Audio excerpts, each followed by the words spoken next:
Hello, guys, and welcome to the Stardom Cast, your weekly audio source of all things world, wonder, ring stardom. I am your host, Rob Goodwin. I have stable internet, sort of.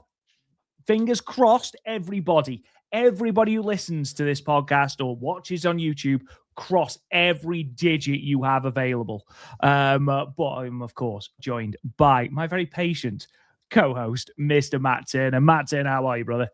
Great as always, brother. Great as always. We have a 30-degree drop. It was 100 degrees last week, and it's like 71 yesterday and today. So I'm not sweating bullets, as Dave Mustaine from Megadeth would say, brother. But it's nice and cool. Great weekend. It was not only 4th of July weekend for us over here in the States, but we celebrated 250 years. Yes, America has been a country 250 years. Not only that, Rob, the day after the 4th of July was a very special 1 year anniversary. I know where you were. Do you know where I was on July 5th, 2025, buddy? Don't help me. July 5th. What was I doing July 5th? Oh, Rob God. obviously was not following me. Doing. No, I What was was. it? I do know, and this links into where I was today. Yes, it was the 1 year anniversary of Ozzy's final concert. I knew because as soon as I was like 5th of July, why do I know that date?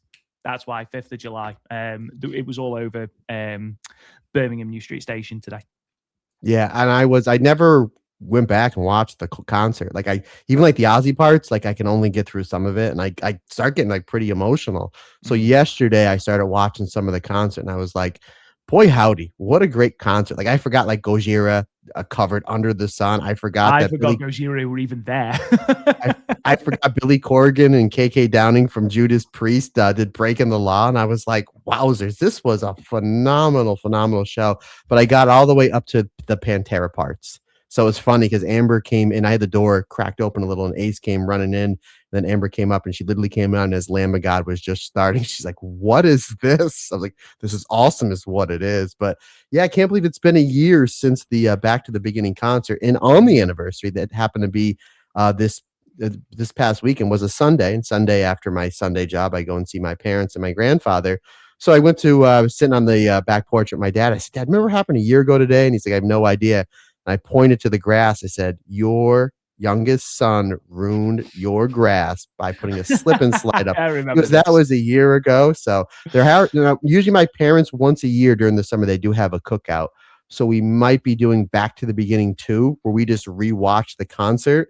And he's like, yeah. So we might be doing that. And he's like, are you going to bring back the slip and slide? And I was like, I think now I have to, right? I think it's like now an annual tradition, right? Absolutely. I mean, are you a coward if you don't? Is it like Marty McFly where nobody calls me chicken? That's what it is now. Yeah. I think now I have to do it. So be on the lookout, folks, for Matt Turner down the slip and slide part 2 of part 50. So yeah, the man was absolutely hammered.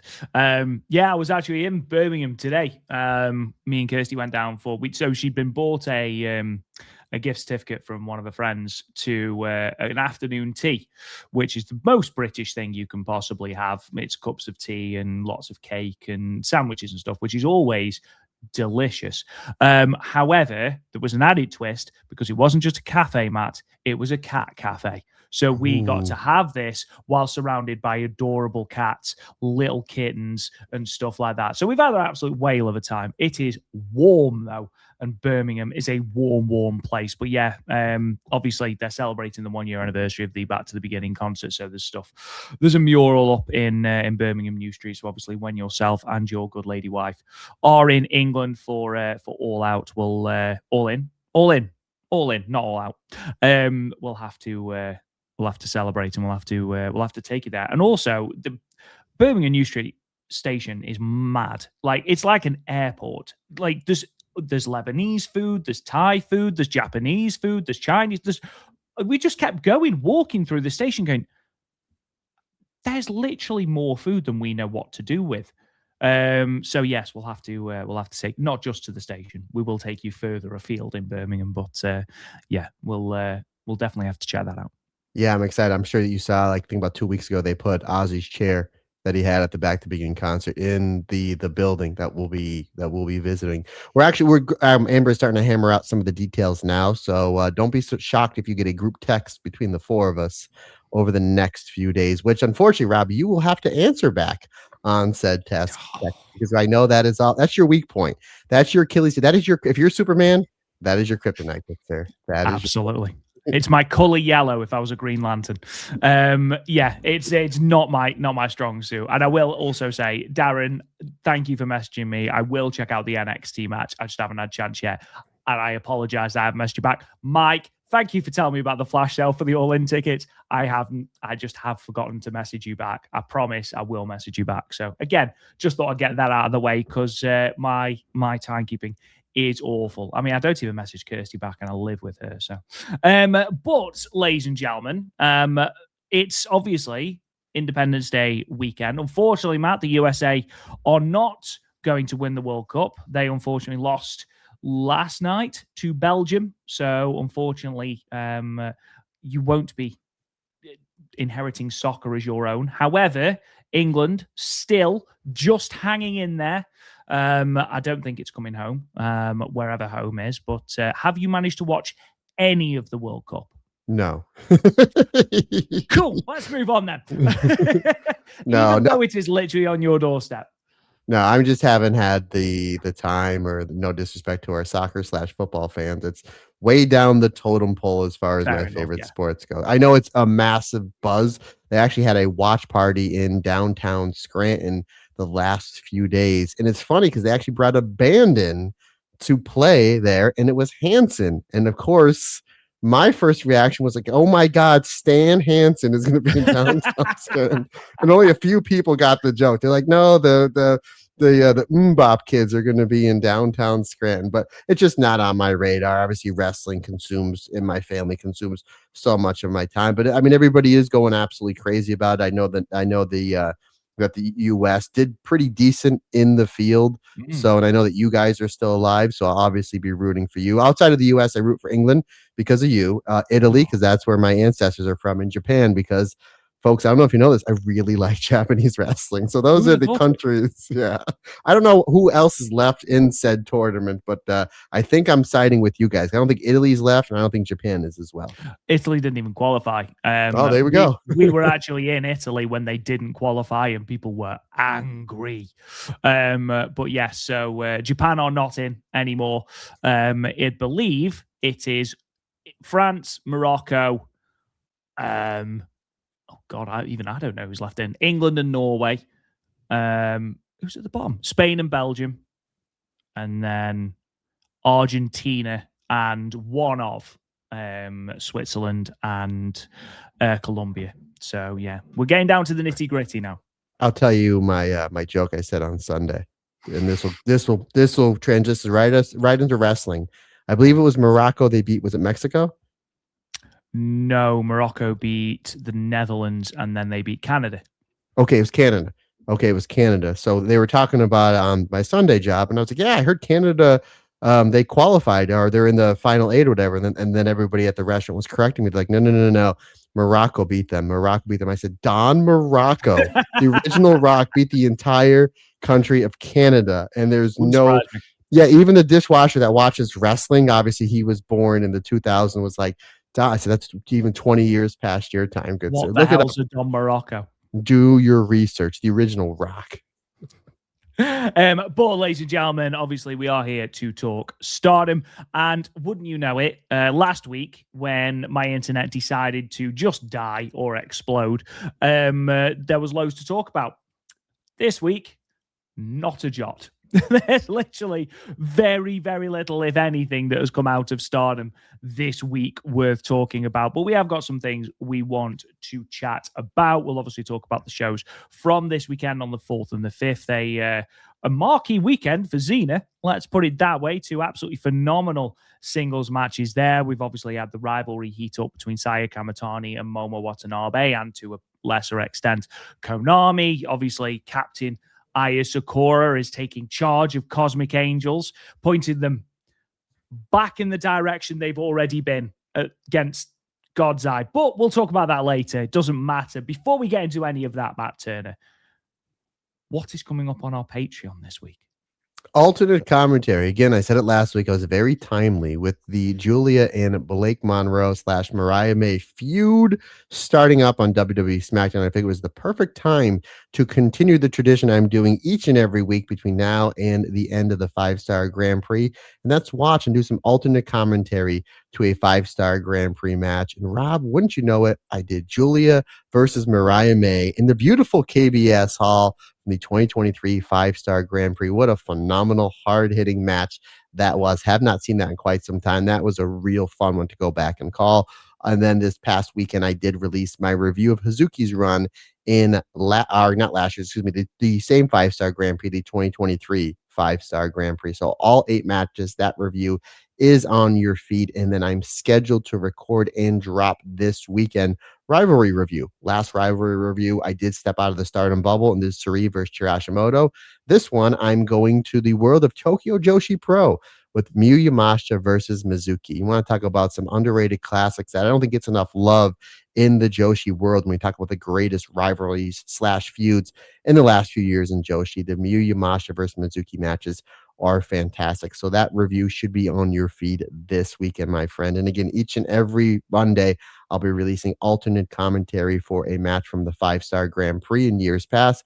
As always, I always open for suggestions. So if anybody has any suggestions or ideas or commentary you want me to hear, please let me know, my friends.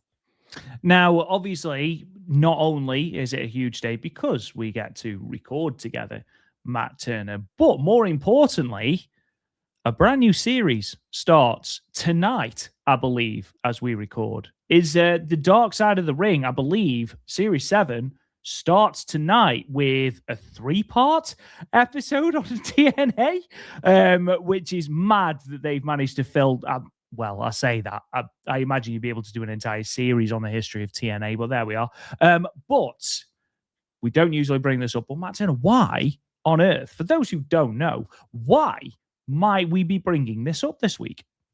Well, for anybody that's new listening to this podcast, hello and welcome. But yes, I made this mention about a month or so ago that I am going to be on an episode of Dark Side of the Ring. I recorded with the fantastic people from Dark Side of the Ring and Vice TV a handful of months ago, and I will be on the Necro Butcher versus Samoa Joe episode. One of the many reasons why I'm bringing that up is my comic shop, the Encounter Comics and Games on Union Boulevard in Allentown, Pennsylvania. They're hosting a watch party and a Q&A. So what we're going to be doing in Allentown, Pennsylvania at the Encounter Comics and Games, Union Boulevard, again, the tropical Allentown, Pennsylvania, on Wednesday, July 22nd at 8 p.m. We're going to be watching that episode, the Joe and Necro episode. We're going to be doing a live Q&A with me and somebody else I literally just booked about an hour ago is going to be there as well. And then time permitting, we may be watching the Samoa Joe versus Necro Butcher match. We may be watching the tag match with the Necro Butcher and Man Pondo versus myself and my first tag partner, Anthony Franco, from the Chikara Tag League in 2004 that led to said match. So I know the Dark Side of the Ring, they do start on Tuesday. We figured it'd be just a lot easier to do it on a Wednesday on next day because it airs Tuesday, I believe, on live TV.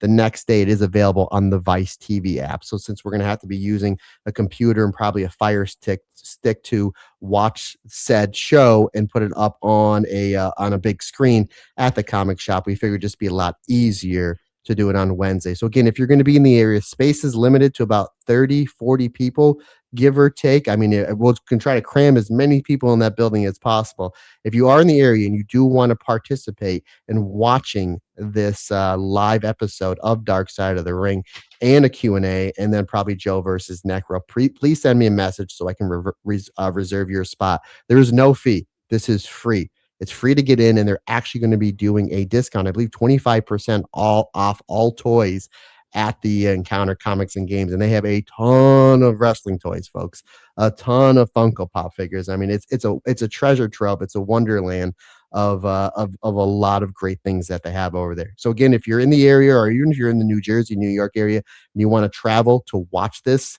let me know. Again, it's free of charge to get in. Just let me know so I can reserve your spot. Now, I am going to be having special guests with me for this Q&A.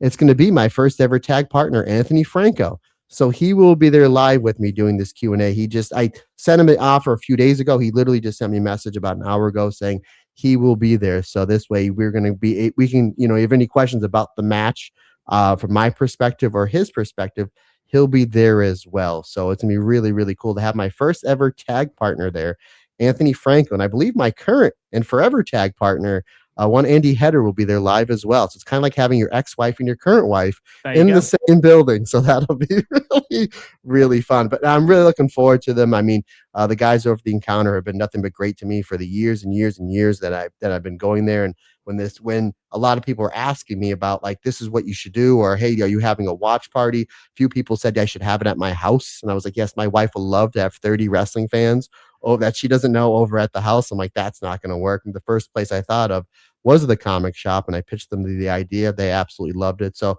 I'm really looking forward to it. I'm really looking forward to watching the episode. Again, I don't know how long I'm in the episode for. We did record for over 2 hours with the people over at Vice TV. So I could be in there 20 seconds. It could be 2 minutes.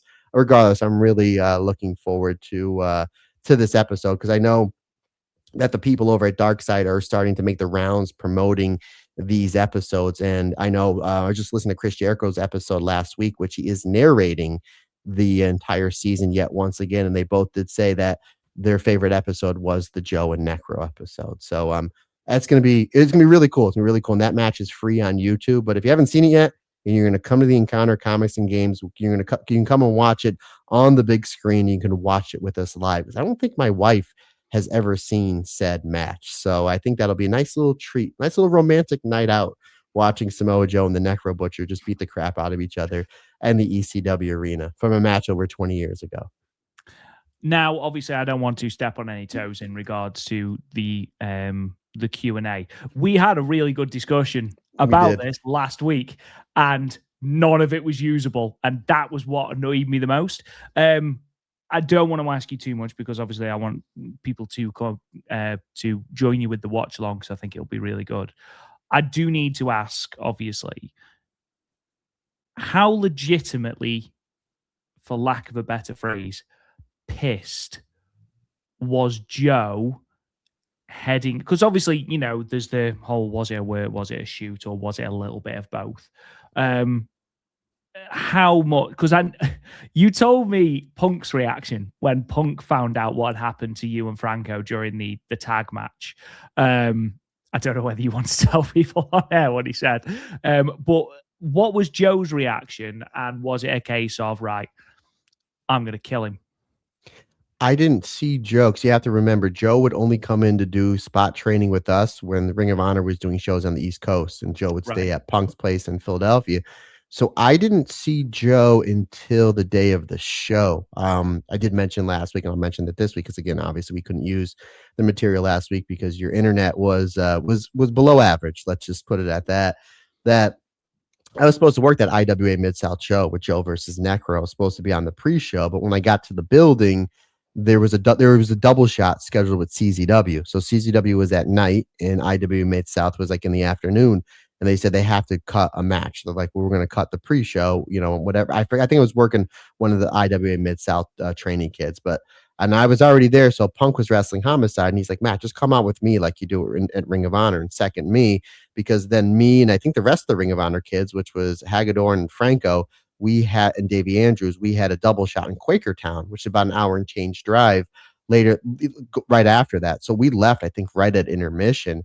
And I remember Necro got to the building, and I thought that he flew in from Japan, but it was Detroit. I think he drove in from Detroit, and he was really tired. And I went to go talk to him, and he's like, I'm going to go take a nap. I'll touch base with you in a minute. And then, I did my thing, and then I left. But I saw Joe for a hot second. And literally, as I was walking out the building, I turned around, and Joe was there, like, stretching.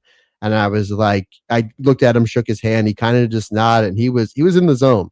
He was in the zone. Now there is a famous promo. I'm almost positive it's on YouTube that Joe cuts at the when IWA Mid-South was running in Highland, Indiana, which was kind of like their ECW arena. That was their big building that they would run, I think, like once a month, once every 6 weeks.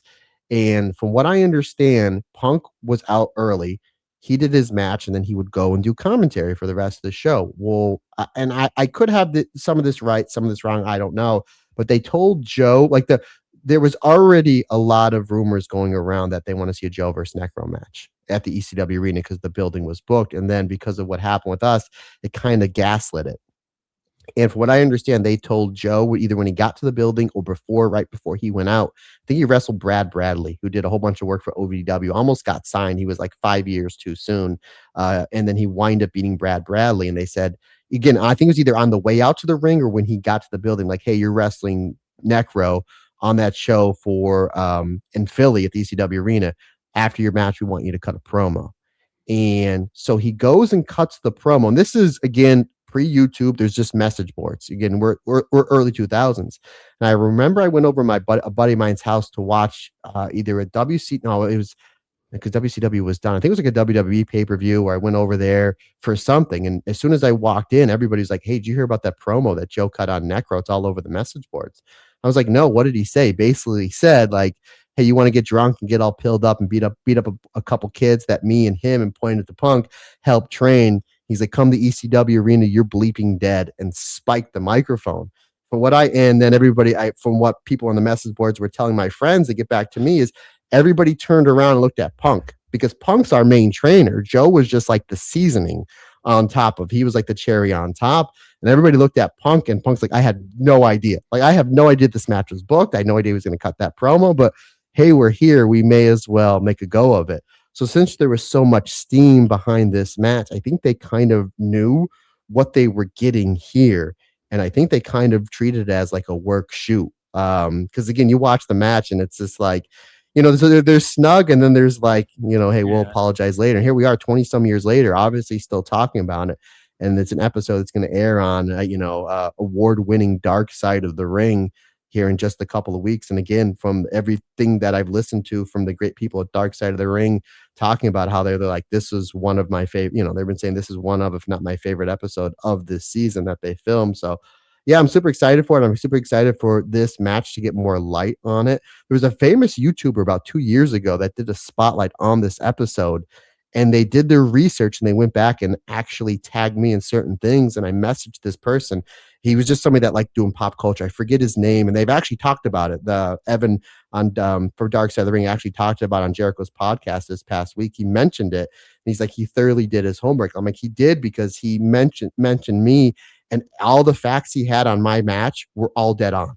And I messaged him. I'm like, dude, you were dead on everything. Like, he never asked me. I never met this person, but I was like, you were dead on the research. And that's what I like. Like, if you're not going to contact me on something, make sure your research is right. But I mean, he was dead on. So I think this is going to bring this match into more light, being on this episode of Dark Side of the Ring. And again, I'm super excited for it. I'm super excited for the Q&A. I'm super excited to hook up with my good buddy, Anthony Franco.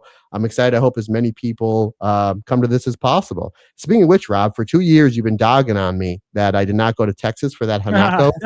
So if you do not show up, you do not fly over to Allentown, Pennsylvania. The airport is right there. The Allentown airport is literally about a mile away. It's a straight shot. Like, if I were to pick you up, all I would do is make a right out of the Allentown airport, and we bump right into the comic shop. So if you're not there, buddy, I'm going to turn the tables on you and dog you for not showing up.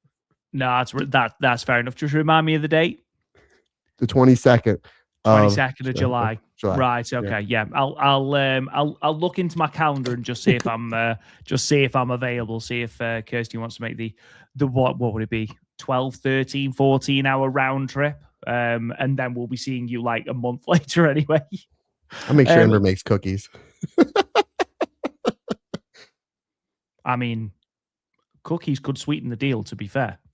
Literally, pun intended. There you go. Not as exciting as your news, obviously, but today is the day that my new book is out. The 1996, or the first part of 1996, Complete Monday Night Wars, The Death of Hulkamania, is on Amazon right now. You can get it on paperback,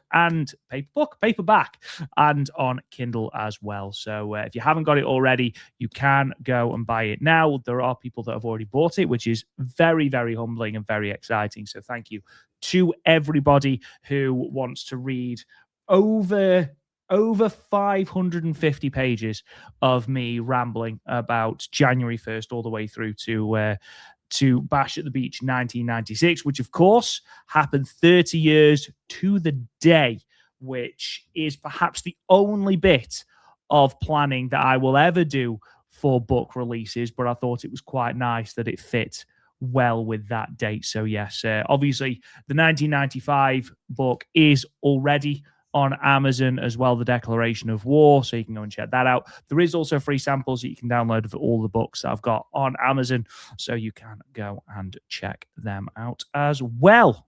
You did a really good job on 7-7. I thought that was brilliant, my friend. And I always say whenever I'm plugging your books, I say it a lot when I'm plugging your books, but I always say it's real simple. Go to Amazon, type in Rob Goodwin. Well, Rob Goodwin, about 7 hours ago, I went on Amazon to go buy said book, typed in Rob Goodwin, and here's what came up. A Walk on the Cape, a story of second chances, Southern grace and healing power by Rob Goodwin. Then Building Blocks, then Chasing the Dream. Like, okay, I have those. And then Rob Goodwin, The Dixie Calf. I was like, yeah, that's mine as well. Yeah, absolutely. Porch Swings in Prayer. Is that Yep. Anything else?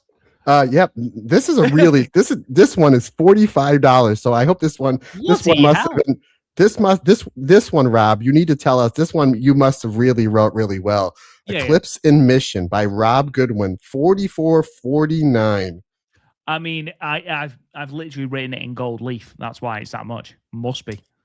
Now, and there's also a podcast with Rob Goodwin, and I don't think it has anything to do with Stardom. I could be wrong because it's called Deep South Humor and Heart. So, and that guy doesn't look like you. If anyone knows Deep South, it's me, obviously, as you can hear from my voice.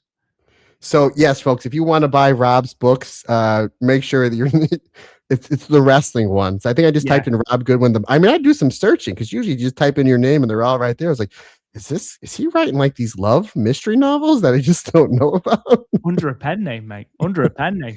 Rob Goodwin. It's under Rob Goodwin. Seriously, go to Amazon, type in Rob Goodwin. You're like, what? But yeah, the links are on my Twitter. They're also on the World of Joji Instagram and Blue Sky as well. So thank you for anyone that takes the time to read that, or indeed any of the books that I spend my time writing. It's truly appreciated.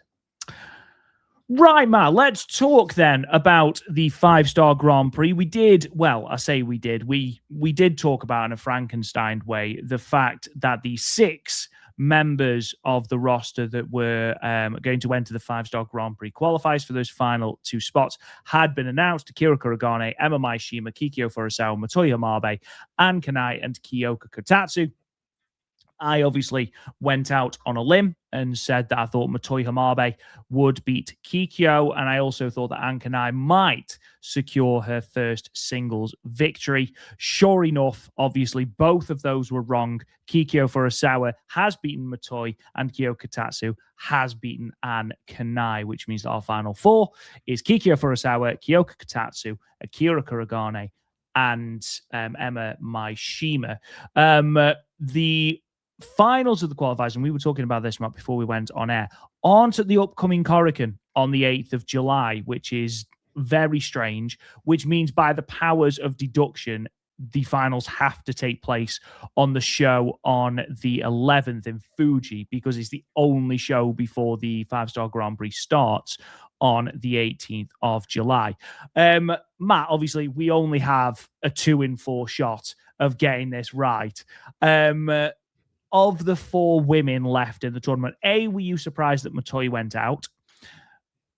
B, were you surprised that Ann Kanai went out? I suppose that's less of a shock considering she's yet to record a singles victory, but I thought they might have her roll up Kyoka because, again, it's a sort of low stakes loss for Kyoka. If you get my drift, she's not exactly going for singles titles or anything like that, and she, as far as I'm aware, she is a freelancer anyway, so I don't think they'd think too much about feeding her to Ann, but nevertheless, getting her into the final 4, which I'm more than happy about because I do like her. And who do you think of those final 2? I mentioned last week when we had to do a solo again because your internet, that I was like, I think Anne's a shoo-in because they put a whole story behind it. Hmm. Like the whole story behind it had that great match at the last Korakuen Hall show. I'm like, if I'm gonna get one of these right, it's gonna be Anne Kanai. And of course she loses. Um Yep. yeah, so I was wrong there. You know what? And I even said like Akira because she did such great work in last year's tag league. I figured she would go. Matoi's doing great work. I think if they don't have Emma in, it's a loss because, and we're talking about on these shows, she was like low key MV outside of Xena, of She was course. She was like excellent. she was phenomenal. So I'm really hoping it's her. But again, there's no wrong answer. What we have left now, Rob, who are, I don't know. I didn't get a chance to look at the brackets. If I did, I forget who were the matches paired up against. Who were the four wrestlers paired up with? Or we don't know. We don't know. Okay, no wonder why. Okay, so I'm gonna go on a limb. I'm going to say it's going to be Akira and Emma. Now watch, they might be wrestling each other on that show on the 11th. Well, they are the two highest seeds, which is why they didn't have to do the first round and why they sort of got to buy into these finals. Um, it it wouldn't surprise me, as I think they are the two strongest ones. I personally think it will be one of those two, and then Kikyo. Um, but again, if you were to tell me that any of these four women were to get into the 5-star Grand Prix, I'm happy. Like, I love Kyoko Katatsu. I think she's great. I think Akira Kurogane probably has earned an opportunity in this 5-star Grand Prix. Like you mentioned, Matt, Imabari-Ehime at the moment is just going from strength to strength. And I think the added identity of Neo Genesis has really helped her. And Kikyo Furusawa is incredibly entertaining as a part of Ito Respect Army. Again, and I did say this last week, whoever gets through, they aren't going to be sort of challenging the top three of the block. You know, this is all about performance and development. This is all about singles reps against high quality opposition in high stakes matches. So whoever it is, they're going to pick up a maximum, I would say, of maybe 2 points. But again, it depends who they think is going to benefit the most. I do think Emma is probably the favorite to go through. I'd be surprised if they had Akira and Emma go through the first round with a bye and then just have both of them go through anyway. But again, I suppose they are the strongest two competitors. I do think they might put Kikyo through though. Again, there's no wrong answer, but if you're asking me personal preference, I want to see Emma and Kyoto Katatsu. I mean, I love that shoot style. I love Kyoto Katatsu, and Emma is just like, oh, geez. But again, Akira's earned it, and Kikyo is probably the most over with the four being an Ito Respect Army. So again, there's no wrong answer. But from a fan perspective, I'm pulling just a little bit more for Kikyo or for Kyoto Katatsu and Emma. But then again, if it's Akira and or Kikyo Furusawa, I'm all for it. Because yeah, you're right. I don't think, especially in Blue Stars B, I don't see them taking out Hana and Momo Watanabe, Saya Kamatani, Starlight Kid just dominating the block. Goldberg spear, jackhammer in and out 30 seconds. Yeah, looking at that block, and we'll talk about that in a minute. That block is certainly the block of death, and we might as well talk about it. We will be delivering our 5-star Grand Prix primer. My favorite episode of the year, certainly. I don't know if it is yours, Matt. I know that it's certainly one of yours. Cinderella won as well because you work yourself into a Oh darn my near heart God. attack. Good Lord, that tournament, man. I hate that tournament so much. But no, this is my favorite episode. We go through each of the competitors, each of the blocks, take the time to really work out who our favorites are, where the matchups that mean the most significant matchups are as well. Obviously, Suzu Suzuki winning the World of Stardom Championship so close to the tournament has really made Blue Stars a spicy, spicy block because obviously whoever pins Suzu, if anyone pins Suzu, automatic opportunity. I know a lot of people have got B Priestley pegged to pin Suzu Suzuki. I personally think that Hanako might pin Suzu. But again, there's so much to talk about in terms of the competitors, some statistics, who's got what on what day, and basically looking at those opening nights and those closing 2 block nights to really see who is in with the best shot of winning. Now, Matt, obviously, I don't want you to spoil your entire predictions, but if I was to ask you your early favorite for this 5-star Grand Prix, Oh, who are you? Rian, yeah. Yeah, I think it's fair. Stone Cold Rianne. I mean, she does just want money. She got tournament experience this year, obviously taking part in the Catch the Wave tournament. I think she's out. I don't think she won it. But again, who's to say? I mean, if Egypt can come close to beating Argentina in the World Cup, then Rianne can come close to winning the 5-star. And if Don Morocco can beat the entire country of Canada, exactly, impressive. Stranger things have happened. You know, I mean, everybody still thinks this is gonna be a straight shootout with Kamatani and Utami. And now I'm not sure because with Suzu as champion, it's like maybe they pull the trigger on Suzu and Micah. But then Utami and Suzu had that great match in Korakuen Hall a few weeks ago. They can and they only went 17 minutes, knowing those two getting closer to 30 can have a better match. They can run it back, building up Utami. Closing German suplex was so good. The duck under the lariat into the high angle German. Oh, beautiful. It was beautiful. I'll be honest with you, but I know we're recording this on next Tuesday, so I still got a little less than a week to have my prediction, but I'm going to say Saya Kamatani, but I'm really not sure. I know like once Saya dropped the belt, everyone's like, but the moment she dropped the belt, everyone's like, she's winning the 5-star. So I was like, I mean, it would make the most sense, but now we're doing this whole, we'll talk about these 2 shows with her and certain members of H.A.T E not getting along. Does it throw something in the mix and we hold off on that? At the same time, I mean, this is, you add a 5-star Grand Prix win to Kamatani's unbelievable resume. And she's the biggest star in the history of the company. The ticket sale wise, no one's drawn more tickets than Saya Kamatani is going to continue to do so. And again, the finals is in Sumo Hall. So I think Kamatani in the main event, or at least in those last those final 4 is the way to go. But again, it's not my answer because it still could be Azumi. It still could be Micah. I mean, it really could still be Utami. It could be Momo Watanabe. Maybe Momo finally wins the red belt. I mean, there's a lot they can do, but I'm going to say Saya Kamatani, but that is not my final answer, good sir, because this is, as much as we're like, no, this is a clearly Utami versus Saya final.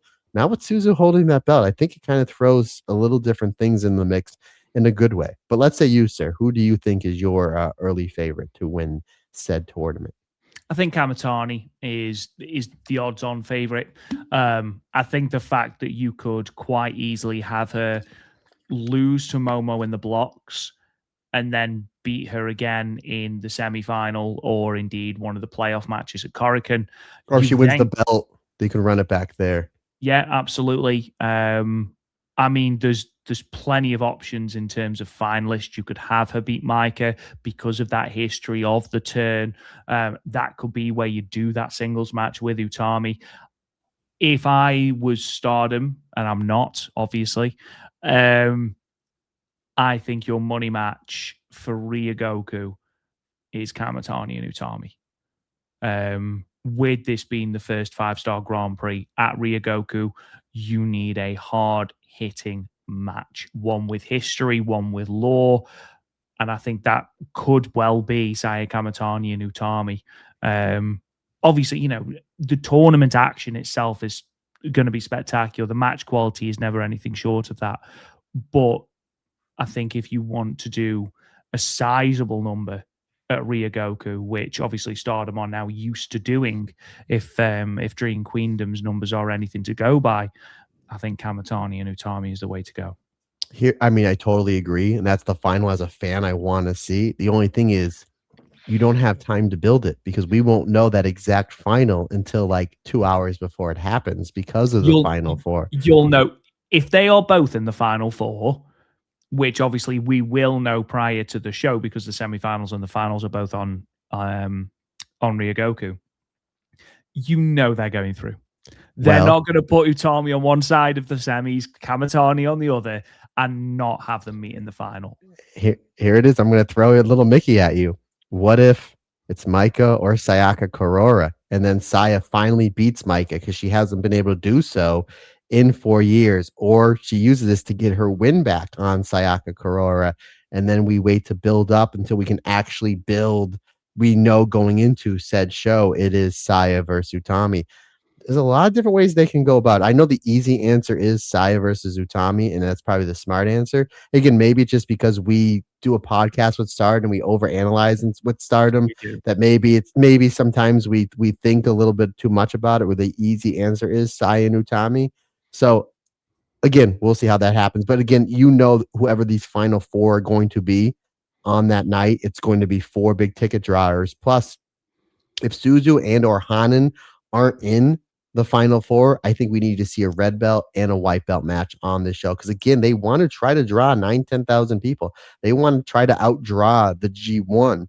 And how do you do that? Maybe it's Micah versus Utami, and then Saya Kamatani versus maybe Momo Watanabe, depending on how the blocks do shake out. Because we do remember last year we had Azumi and Rina. They were in the same, I think it was A Stars or Red Stars A, I think last year, and they wrestled each other at that Korakuen about 2 weeks prior, and then on the final night. So that's how the blocks could shape out. So can you imagine if your final four is Micah versus Utami, and then Saya versus Momo Watanabe, and then say we have like Suzu Suzuki versus Bree Priestley for the red belt, and then we have Starlight Kid versus Hanan for the white belt, and then we have Shuri versus Athena for the rubber match, for the IWGP Joshi. It's like, boy, howdy, Rob, I might tune into that show.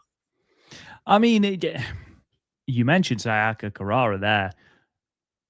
Obviously, I don't want to overanalyze this too much because we'll be talking about this in the primer. I don't think she makes it out of the block. It's tough. You look at that block, you have got Micah, you've got Azumi, you have got Rina, and you've got Natsuko Tora. Natsuko Tora, who performs very well in the 5-star Grand Prix ordinarily, and is, historically very tough to beat. If she does go through, I'll be very surprised if she makes it to the final night. I think the story with her and Saya can carry on. I don't think it needs to happen at the 5-star Grand Prix, running it back at the same building. I could see them doing it, certainly, and I certainly wouldn't complain. But I think, again, don't forget by then we will know, and I don't know how much a competition with New Japan's G1 Climax final is playing on the Stardom staff's mind. I doubt it is, but from an optics point of view, you will know the G1 final attendance by that point because it takes place the week before. So, if you want to draw more money to that, you look at the history, you look at the law, that we saw in the match at the conversion. I think that's your match, Saya and Utami. And I think Saya wins. It's tournament season, baby. You got the 5-star, the G1, 2 days after the 5-star starts the Tokyo Princess Cup. And as soon as that's over, we have the Dream Star tournament season, baby. No Indeed. Sleep till Tokyo or whatever instead of Brooklyn, I guess. Solid. Love it. Let's talk then about the Korakuen Hall show that is coming up tomorrow as we record. Obviously, two big things coming out of this show. It will be Xena's final ever Stardom match, at least for now, anyway. I say ever.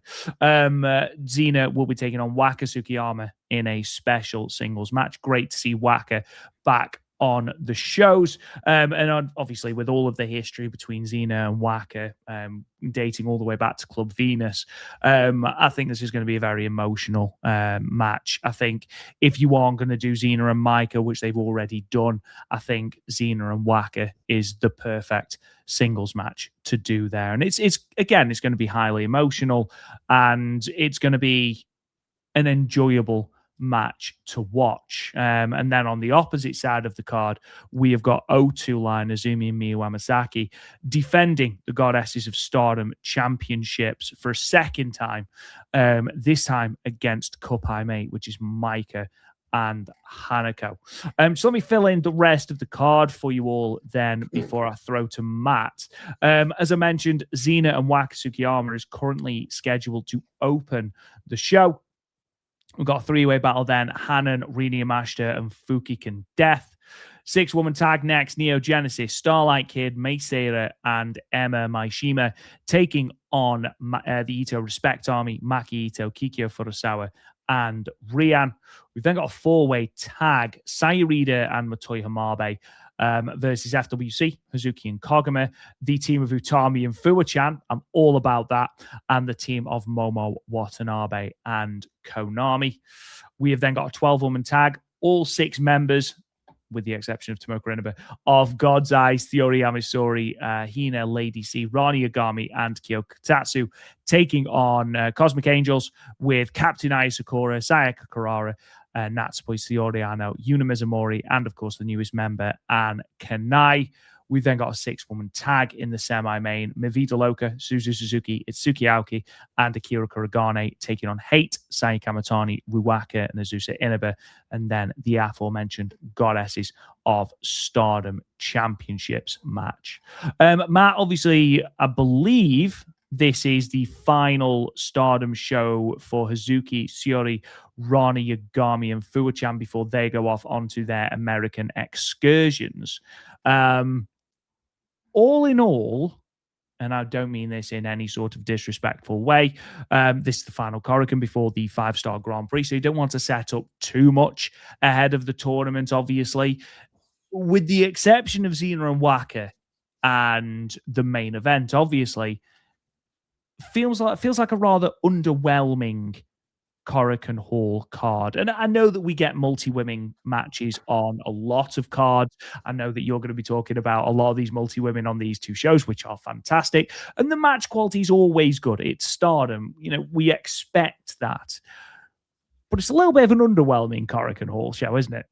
I think we've been spoiled for what we've been getting, much yes. the last 2 years and change. I mean, there's just been some great Korakuens. And again, especially that playoff match we got last year, which we're getting this year because that big round of the playoffs is taking place in Cork. And not only that, but the other 2 Korakuen Hall shows during the 5-star Grand Prix are loaded with some great matches. So even like these shows, like on the 4th and the 5th that we're going to get into, like how those will be fun. And there was some like unbelievable matches. Like Stardom just doesn't miss. Again, I think Stardom is the best wrestling company top to bottom in the world right now. So other matches can be good, yes. The Xena Waka thing, it's going to be emotional. It's going to be fun. The main event's going to be great because the way that they set it up on these shows on the 4th and the 5th with Hanako and Miyu doing some wild stuff I'd never seen before. And we talked about this a few weeks ago when we know that Azumi and Maika are going to be in the same block. Like we never seen Maika and Azumi in a singles match. Now I know in 2024 in Shinjuku Face they were in the main event of that playoff in the 5-star Grand Prix, but you have to remember Azumi wrestled 3 times in order to qualify for that said match. And the Azumi Maika stuff we got, especially on the show on the 5th, was like, boy howdy. If that's a sample of what we're going to get here in Korakuen and then in their 5-star match, we are lucky people, my friend. We're lucky people. But yeah, I see what you're saying. There's really not a lot to sink your teeth into as far as like storyline and big championship match. Again, it'll be a great show because it's Stardom. Some of these multi-persons, you're going to get a little bit teasing of certain things here or there. And I know the main event is going to absolutely knock our socks off because they always do in Cork. And O2 Line is quickly becoming one of the best tag teams in all professional wrestling. Mike and Hanako are fantastic. You have that size versus speed dynamic to go by. And again, I love Miyu Amasaki. I love Hanako. I know they're going to be great. But the tidbits we're going to get with Mike and Azumi here are going to be really fantastic because those 2 are 2 special wrestlers. So yeah, this isn't one that I'm going to be, setting my alarm for, getting up and then going to work afterwards. I'll probably watch a little bit of this on my lunch break. And then when I come home, I'll probably later on Wednesday. But I'm really looking forward to the main event. I'm really looking forward to the show. Korakuen Hall is a very special building. It really, really is. So anytime any wrestling companies, especially these Joshi companies, are running in Cork, and I always pay special close to it attention to it. So yeah, and I mean I think it's going to be a fun show with a really must-see main event. And then after that, Rob, I'm sure the next few Corkins will be like right back into form. 1,500 people, match of the year. All the stars are just flying all over the place. We're going to be like, did you see this? Or how about this? Or stop what you're doing. So yeah, this is kind of maybe the appetizer, this Korakuen Hall for these next ones coming up. In the midst of the 5-star Grand Prix, my friend. I mean, in fairness, we did go seemingly years where Korakuens just felt like another show, and we were crying out for something to make these Korakuen Hall shows relevant again. And now we're getting title matches up the wazoo, through the wazoo, out of the wazoo. Did we ever establish? We said both. Okay, yeah, both. And I think we are just getting a little bit, well, I don't know, me potentially getting a little bit greedy. Obviously, we did have a red belt match last Korakuen Hall show, didn't we? So again, maybe I'm just getting a little complacent or a little bit greedy. Sorry, we're spoiled. Stardom has us spoiled. That's what it is. Something else that was randomly spoiled was Rina announced for AEW Collision, which came pretty much out of nowhere, taking on Athena in a rematch from the Stardom Las Vegas show. Matt, of course, you were there for that initial matchup. Obviously, we didn't get to talk about this last week because my internet decided to play silly buggers, but Rina in AEW, my man. How do you think it went? It was fantastic. You mentioned a few seconds ago that, yes, I was in Las Vegas for their match back at the WrestleMania weekend. I was actually watching that match, not only with my beautiful bride, but with Speedball Mike Bailey. He was sitting to the right of me, and he was like astounded. I was like, Rena's only 19 years old. He's like, I heard of her, but don't know too much of her. Like, Speedball Mike Bailey was blown away about how great Rena is, especially at a young age. I think I liked their match a little bit better from the Stardom show. But again, I mean, it's like, what Shuri versus Utami match do you like better? You know, it's just like, there's no wrong answer. But at the same time, yeah, you're right. She's getting worldwide exposure on TNT, on AEW, and her and Athena had a really terrific match. And she was over. She was over, and I know a lot of her segments got a lot of views on their YouTube channel as well as their social media. So Rena at 19 years old, taking the world by storm. You know, she was just about a month or so ago in a sold-out ECW arena for MLW and was getting great massively over there as well. She's another one, Rob, very much like Momo Watanabe and Saya Kamatani, how Starlight Kid was 2 years ago. Whenever they're ready to pull the trigger on said person, there's a massive baby face there. And you don't have to do much of a character change because they're like so badass that they're cool. So I think Rena is going to be a big, big baby face for Stardom when the time is right, my friend. But I thought this was a great match. I thought her and Athena worked really well together, very much like, again, they did in Vegas. It's really cool. Like, yeah, it's like kind of out of nowhere. I was watching AEW on that Wednesday. I'm like, wait, Rena's flying in for Collision? All right, I know what I'm doing on Saturday.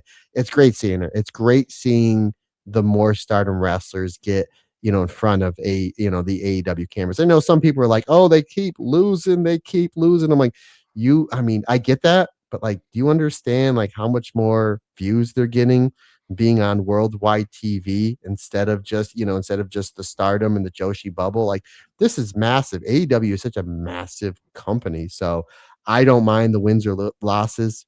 At certain points, they don't matter. It's all about the performance here. And Rena was great, very much like Hazuki, very much like Micah, very much like Shuri. Rena's now in that bubble where I'm getting more people asking me questions about Rena, like what matches should I watch and tell me more about her. So we're getting more questions about that. So the AEW exposure and the working relationship with Tony Khan and Taro Okada is certainly working because it's helping get more exposure to not only Stardom, but these wrestlers on an individual basis as well. Yeah, absolutely. And obviously, you know, there is credence, I think, to the argument of, oh, the Stardom wrestlers keep losing. Again, Hazuki made it past Persephone in the Owen Hart Cup, had a great match with Mercedes Moné, which I don't think anyone expect. I certainly didn't. I didn't expect Hazuki to get past Persephone. You know, yes, Starlight Kid lost to Tekla, but we knew Starlight Kid was going to lose to Tekla. It was telegraphed that was going to happen. And Micah did win on the pre-show and get into the TBS Survival of the Fittest match and wasn't the first eliminated, which is what I thought would happen. So again, you know, it's about exposure. It's about introducing a wider audience to these wrestlers because, you know, much as myself and Matt and, you know, a lot of Western Joshi fans are like, Stardom is the best wrestling in the world. There is a huge number of American wrestling fans who don't even know what Stardom is. So having this outlet to really showcase your talents really does help. And I genuinely think the likes of Tekla going over there, the likes of Mina Shirakawa going over there, I think that has really helped the eye towards Stardom. I don't want anyone else going to AEW. Good Lord, no.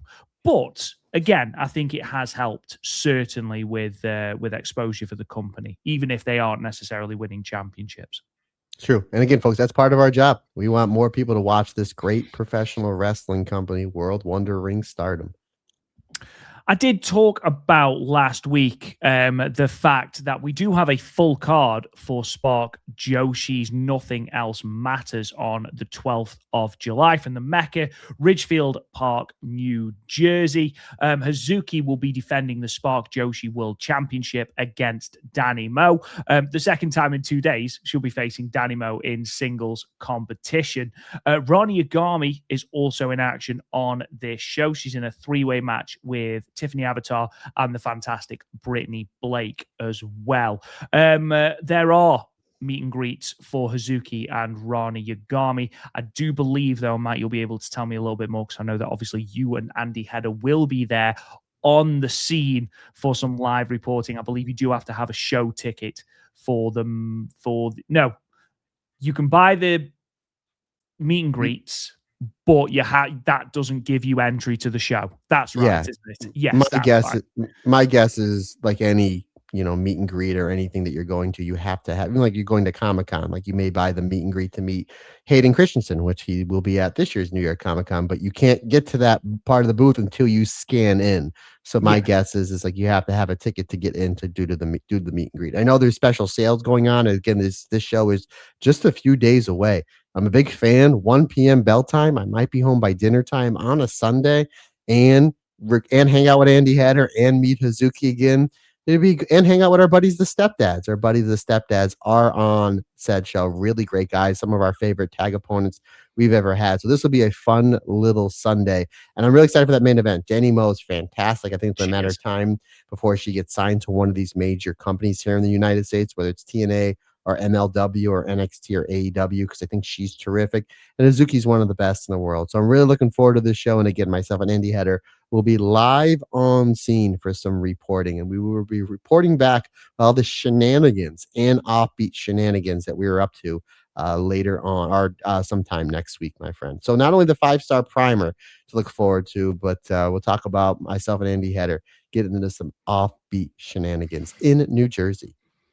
Tickets.sparkjoshi.com. Make sure you pick yours up. Just want to quickly run through the full card because it is a joint show with Pro Wrestling Magic. As Matt mentioned, the Stepdads will be challenging for the Pro Wrestling Magic Tag Team Championships against the champions El Pacto Diabolica.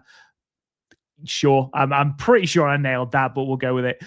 We've also got the Spark Joshi Pacific Championship with Kaya McKenna taking on champion Anya Rune, who, of course, previously Eric Adamia, but is part of the WWE ID program. We have got Steve Off versus Mateo Marcelos. We've got the aforementioned three-way Rani Yagami versus Tiffany Avatar versus Brittany Blake. We've then got the Pro Wrestling Magic World Heavyweight Championship three-way with the champion Azrael defending against Vinny Pacifico and Ring of Honor alumni Cheeseburger. And then obviously the Spark Joshi World Championship, Hazuki versus Danny Mo. If you can get out to Ridgefield Park, New Jersey, then please go out, support our friends Spark Joshi, because and Pro Wrestling Magic, of course, support independent wrestling. But I mean, again, if they do a fantastic job bringing Stardom wrestlers over so that you can go and see them live in the flesh. So it'd be great if you could go and support them. Let's talk then, Matt, about these two shows, obviously from the 4th and the 5th of July. We're going to start with the show from the 4th, Stardom in Imabari-Ehime, 2026, July, from the 4th of July. Announced attendance inside the Techsport Imabari in Ehime was 485 people. This is a 2.32% and 11% increase on the only previous time the company have run the venue, which they drew 474 on the 20th of December 2025. A little bit of admin. Obviously, this is the first of the 5-star Grand Prix qualifiers. Motoi Hamabe versus Kikyo Furusawa. and Starlight Kid and Micah returned to action on the show after they missed participation on previous shows due to being on AEW's Forbidden Door pay-per-view. Let's go through the results then. We opened with that 5-star Grand Prix 2026 qualifying match with Kikyo Furusawa defeating Motoi Hamabe with the ankle lock at 8 minutes and 22 seconds. We then had a tag team match. The Hate team of Saya Kamatani and Ruaka, they defeated the Ito Respect Army team of Maki Ito and Rian. Ruaka getting the pinfall over Rian with the neck hanging bomb in 9 minutes and 39 seconds. Three-way match, Sayaka Karara defeated Emma Maishima and Utami Hayashishita. Sayaka Karara getting the pin over Emma with the Tokameki Spear in 8 minutes and 4 seconds. Three-way tag next, the Hate team of Momo Watanabe and Konami defeated FWC, Hazuki and Koguma, and Mivida Loka, Suzu Suzuki and Akira Kuragane. Konami pinning Akira with the buzzsaw kick in 8 minutes and 44 seconds. 8-woman tag action next. The God's Eye team of Syuri, Hina, Ami Sori, and Ronnie Yagami defeated the Cosmic Angels team of Ai Sakura, Natsupoi, Yuna Mizumori, and Ann Kanai. Ami Sori pinning Ann Kanai with the Blue Thunder Bomb in 10 minutes and 25 seconds.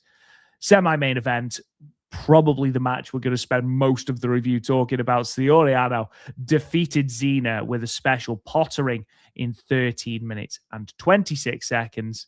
And then in your main event, 8-woman tag team match, Maika, Hanako, Hanan, and Sayurita defeated Neo Genesis, Azumi, Miyu Amasaki, Starlight Kid, and Mei Seira, with Maika getting the pinfall over Azumi with the wrist clutch Michinoku Driver 2 in 10 minutes and 23 seconds.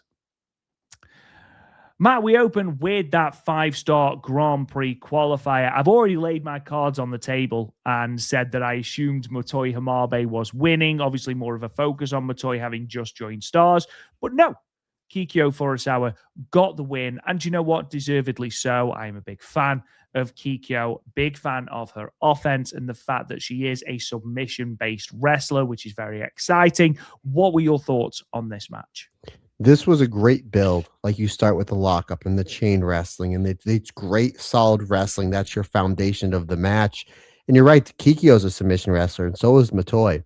And Kikyo's going to the ankle, and Matoi's going to the armbar. So you get that back and forth. And I've seen Motoi do this. She might be the only wrestler I've ever seen do this. When she goes for the cross arm breaker, also known as the Juji Gatami, or as they call in American catch wrestling, the Japanese armbar, that when her opponent goes to grab their own arm to alleviate the pressure, Motoi rolls underneath to get more leverage on the armbar. I don't think I've ever seen that before, and I think that was brilliant. And I liked how once Motoi gets Kikyo into the armbar, Kikyo, in order to get out, has to grab the ankle to alleviate pressure. And then it's like, oh, I have the ankle. My move is the ankle lock, and then we go there. So I like the reversals, the counters, the way this built. The strategy was a nice 50-50 match where eventually, though, it is Kikyo locking in the ankle lock for the final time, forcing Motoi to tap out. This is how we started the show. Not only the show, but these two shows. It was like, wow, we're in for a treat here. 3 3/4 stars.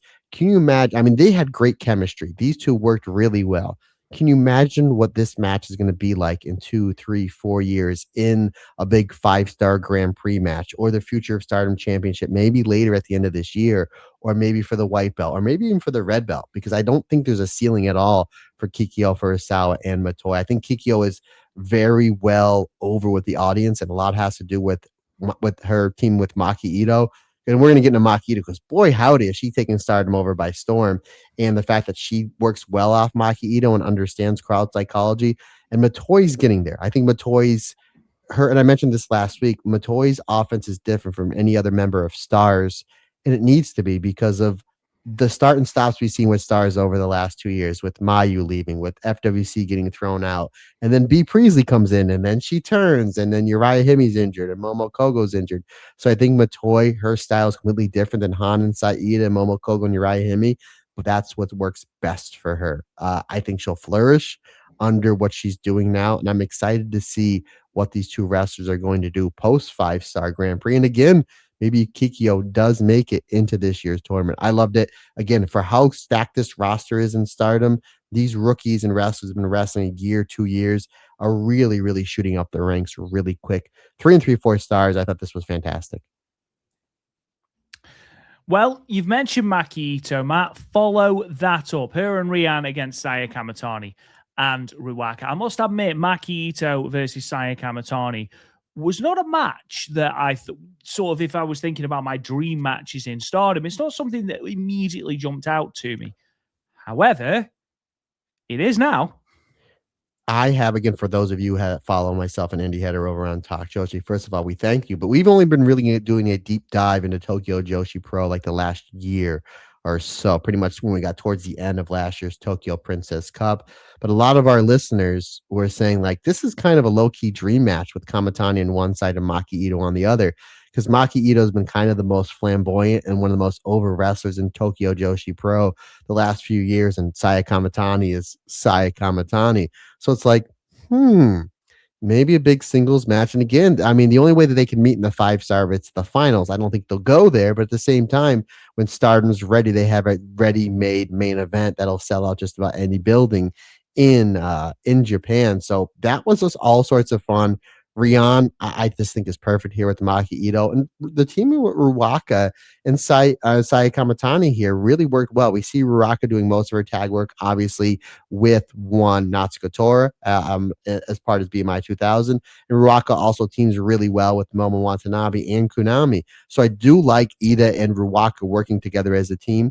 We got a little sprinkling in of the Sai Kamatani and Maki Ito, and of course anything that Rian did to Sai Kamatani is just bumping and feeding like late 90s Shawn Michaels for Rian, making Rian look really devastating. But ultimately, it's just Ruaka putting away Rian with the double choke bomb, the neck hanging bomb for the 3 count. 3.5 stars, solid enough match, Rob. But the thing I got out of the most is what you just said, the fact that you were having one of the biggest Joshis over the last few years from Tokyo Joshi Pro, now in Stardom, across the ring from the biggest star we've had in Stardom over the last few years. And whenever they're ready to pull, I mean, just the crowd reaction from their interactions is the litmus test that, like, whenever they're ready to pull the trigger, that's a big champion. That's a big match. It doesn't have to be for a title. They literally can put that on a Korakuen Hull show after the 5-star Grand Prix, like special singles match, and people will pay money to see that match with Kamatani and Maki Ito. Sayaka Kurara versus Imabari-Ehime versus Utami then.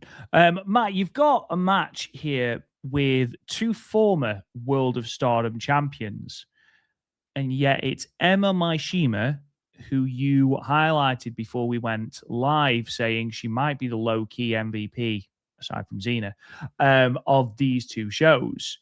What was it about her in this match, again, with 2 former World of Stardom champions, that made her stand out for you? They gave her opportunity. Rob, we've been talking about this every week or every other week on the Marigold Standard since the inception of that company and the podcast. So what do you think I'm going to highlight? Utami's in the Utami's in the match. What does Utami do to everybody? I don't care if it's a main eventer or somebody's debut match. They make them look really good. And Emma's been phenomenal. A lot. I mean, and Emma, don't get me wrong, but like Utami is obviously the biggest star in this match because she's one of the biggest stars in the company, and she has been, pre and post from her fantastic run in Marigold. But it was like they did a great job highlighting Emma here. They really did, even to the point where Emma got the final entrance, which may not think it's a big thing, but it really kind of is. Like Utami comes out first, gets the pop, and then Sayaka comes out. Like Emma gets the entrance over 2 former World of Stardom champions. Like that I thought was very interesting.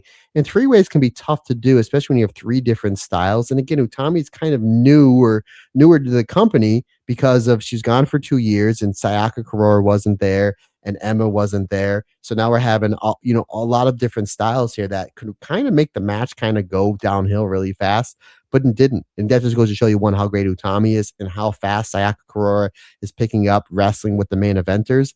And they highlighted Emma a lot. There was some wild combination moves that Emma was doing. I was like, where did Emma come from? Like we've always known her matches, especially after her first few rookie months, to be really good. But it's like she's not only hanging but like she's going toe to toe with two former World of Stardom champions here and looking fantastic. Again, the way that I see this, I could have this wrong, is Utami probably put majority of this match together because of how unselfish she was, and Sayaka Kurora to certain parts.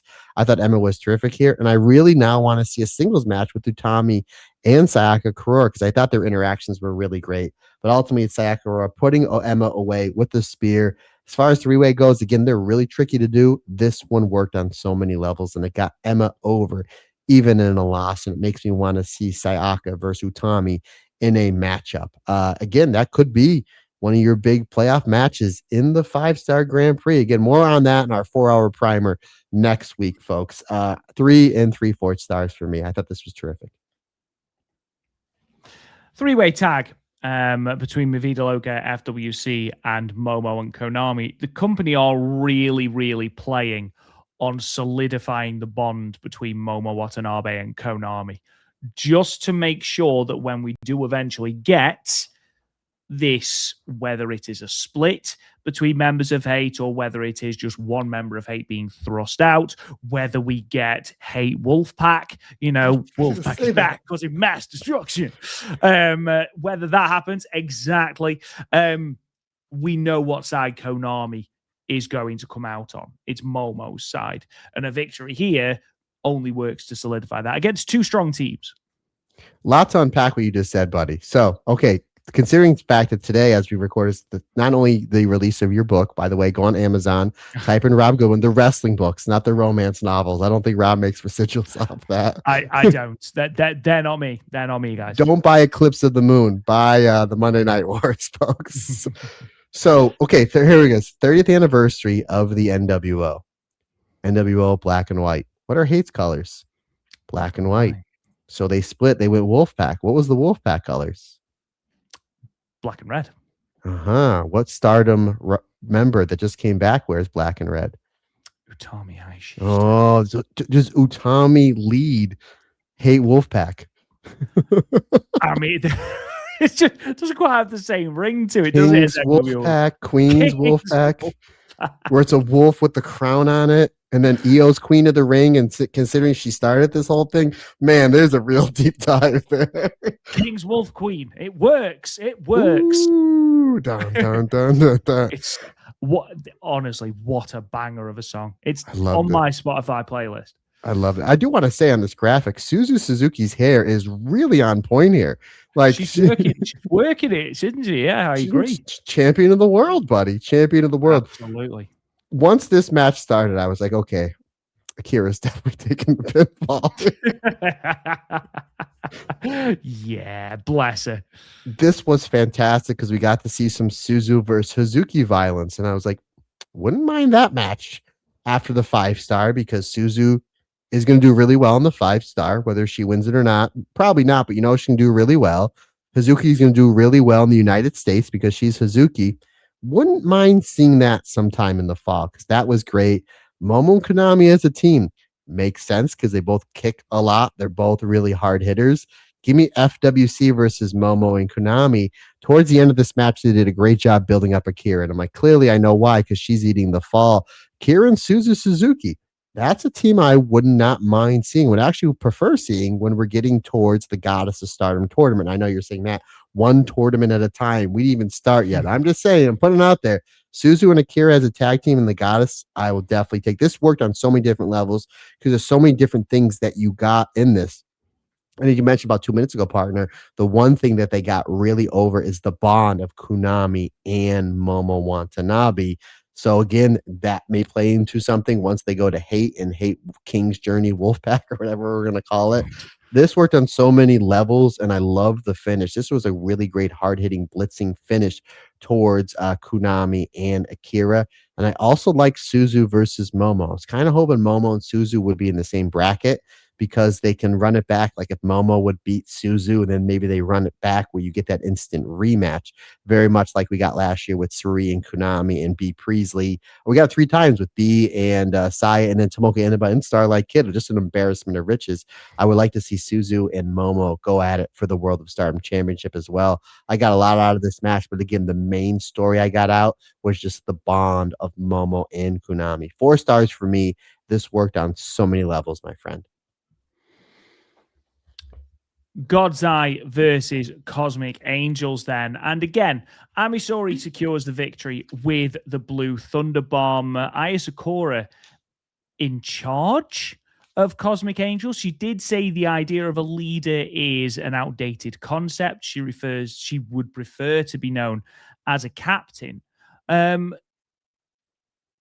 is going on with Cosmic Angels at the moment? Because again, we still don't know why Natsupoi and Soriano aren't in the 5-star. And I just assumed that the leadership would default to Natsupoi. Obviously, he's the longest running member of the group. Don't get me wrong, I'm a big fan of how basically she highlighted the youth and said, look, no, Sayakarara are the future of this unit. I want them to decide. And Isakura was like, yes, please. I will be the captain of this unit. Very, very strange, though. I mentioned this last week, and again, unfortunately, we didn't have each other to bounce these conversations. Yeah. And this would have made for a great conversation, and we may as well talk about it now. You don't have Natsupoi or Soriano in the 5-star Grand Prix. Aya Sakura is now the leader / captain, my captain of this unit. And you're absolutely right. Like, you figured it'd be Poi or Soriano. Rob, am I getting a little worried that maybe Soriano and Natsupoi's days in Stardom are numbered, or it's just something maybe they just kind of want to maybe pull them back, and then maybe the start of the Goddess tournament really put the pedal to the metal with Soripoi? Because, go ahead. I mentioned that last week because it's like I, as the captain of this unit, and Natsupoi Soriano aren't in this tournament. When Natsupoi was, remember, pretty much the unanimous MVP of the 2023 tournament, and Soriano made it to the semifinals of last year's tournament. So it's really interesting how it's just like, we're not going to get rid of Cosmic Angels because the logo itself sells. So they're really almost, it does matter, but it doesn't matter who is like kind of in there. They're still going to sell certain merch. So now is at the point where we're just really pushing the youth of Cosmic Angels in this unit. Not that Soriano and Natsupoi are 80 years old by any stretch of the imagination, if you know what I mean. But it's really odd to me how it was like a 1-2 punch. Like, Anu and Poi aren't in the tournament, and then a week later it's like, oh, and Aya Sakura is the leader of Cosmic Angels. Like, boy, howdy. You know, we quote Ron Burgundy quite a bit the last few weeks, but that escalated quickly. It did. I still think the reason Natsupoi and Soriano, and I have absolutely no basis for this whatsoever, I have a feeling that they could be going to Mexico for CMLL. There is obviously the other possibility, which is, you know, Natsupoi and Shingo have just got married. Maybe they want to start the next chapter in their relationship. Maybe they want to start a family. Again, no basis on this whatsoever. It's purely speculation. Soriano is a freelancer. Maybe she's got dates booked over the course of the 5-star Grand Prix and couldn't commit to the dates for the 5-star Grand Prix. There is a reason. There is a big reason Natsupoi is not in this tournament when you consider where we were last year in Sapporo, where she got beaten down by H.A.T E, having lost the red belt match to Kamitani. Everyone seemingly unanimously was like, oh my God, Natsupoi is going to win the 5-star and she's going to challenge, and it's going to be Cosmic Angels versus H.A.T E and sort of, you know, Fatam, you know, that sort of thing. And then to not be in the tournament at all the next year does seem a little strange. Again, there are two ways you can sort of look at this. Maybe her and Soriano are going to Mexico. Maybe she wants to start a family. Maybe she just said, you know what? I am beat up. I need some time off. Okay? And it could be something as simple as that. Because again, I know that Natsupoi took a stint in 2023 when seemingly every wrestler and his dog was out injured for Stardom. But to my knowledge, I don't think Natsupoi's missed a show since then. So maybe she just wants some time off. Again, it does seem strange that we haven't had an official announcement as to why. Maybe that will come at the press conference, which is on the 12th of July, I believe. Maybe we'll get an announcement as to why Soriano and Natsupoi. And maybe Stardom were just like, do you know what? We've got a lot of talent in this 5-star Grand Prix. We want to focus on, you know, bringing people through. I find that one less less of a certain thing because again, Natsupoi and Soriano are two of the best workers in the company. But it's a grind. A tournament like the 5-star Grand Prix, like the G1 Climax, is a grind, especially the way that Stardom do it now, where it's all very, very intense for a month, and then you've got the final. Maybe Natsupoi and Soriano were just like, I need a bloody break. Because again, Soriano is the same. She doesn't miss shows. Like when she's not on Stardom shows, she's wrestling for Oz Academy. So again, it wouldn't surprise me if they were just like, can I sit this one out? Because my neck be hurting, or my little fairy ankle hurts. Can we just pump the brakes on this whole 5-star Grand Prix thing? If I'm not winning it, okay, I don't need to be in it. Maybe. Who knows? It's crazy because like you don't have Anu, Natsupoi, Hazuki, Shuri, Fuachan, Rani Yugami in the tournament, and then we're about an hour ago, we're like, who are they going to leave out with all those rookies in Kyoto Katatsu? Because they all and it's still like you can still put 3 or 4 more people in it. It goes to show you just how loaded the roster, and Rani Yugami as well, how loaded the roster is. As far as the match goes, you knew this match was going to be. It was going to be a preview for that their IWGP Championship match coming up in Oda Ward and Bari Wave coming up here in just about a week and a half's time with Shuri and Natsupoi, and it was great. Like they started out with the counter wrestling and the counter kicks. It's like who can get the better of who, and they gave us just a little bit because you know that match is going to be fantastic coming up next weekend at the start of the 5-star Grand Prix. But as great as that was, probably my favorite interactions of this match was Hina and Aya Sakura. And they did that for a reason, Rob. They are in the same block in the 5-star Grand Prix, very much like you did last week or the week before. Suzu Suzuki and Hina tore down the house. So I'm really looking, as if I wasn't looking forward to Blue Stars A more enough before. Now I'm looking forward to it even more because of just the little tidbits that we're getting. I thought Ami's story here was very dominant. I thought Ami and Hina as a team, 2/3 of the Artists of Stardom champions, worked really well together. I thought Yuna, her high speed stuff, I thought worked really well against the overpowering God's Eye. And Kanai, they did a good job getting her over ultimately for her just to eat the fall onto Ami Sawyer with the Blue Thunder Bomb. Again, I love the Shuri versus Natsupoi stuff. They had a great match at the 2023 5-star Grand Prix. We know they're going to tear the house down coming up next weekend at the start of the 5-star Grand Prix for Shuri's IWGP Joshi. But it got me really excited for Ai and Hina's match coming up in the 5-star. This hit a lot of different beats for me, buddy. I love this one. 4 stars for me, or 4 stars. So Natsupoi's 30. Again, we talked about the possibility of maybe with the marriage to Shingo, she wants to start things. Do you think after this IWGP Women's Championship defense, she announces her retirement?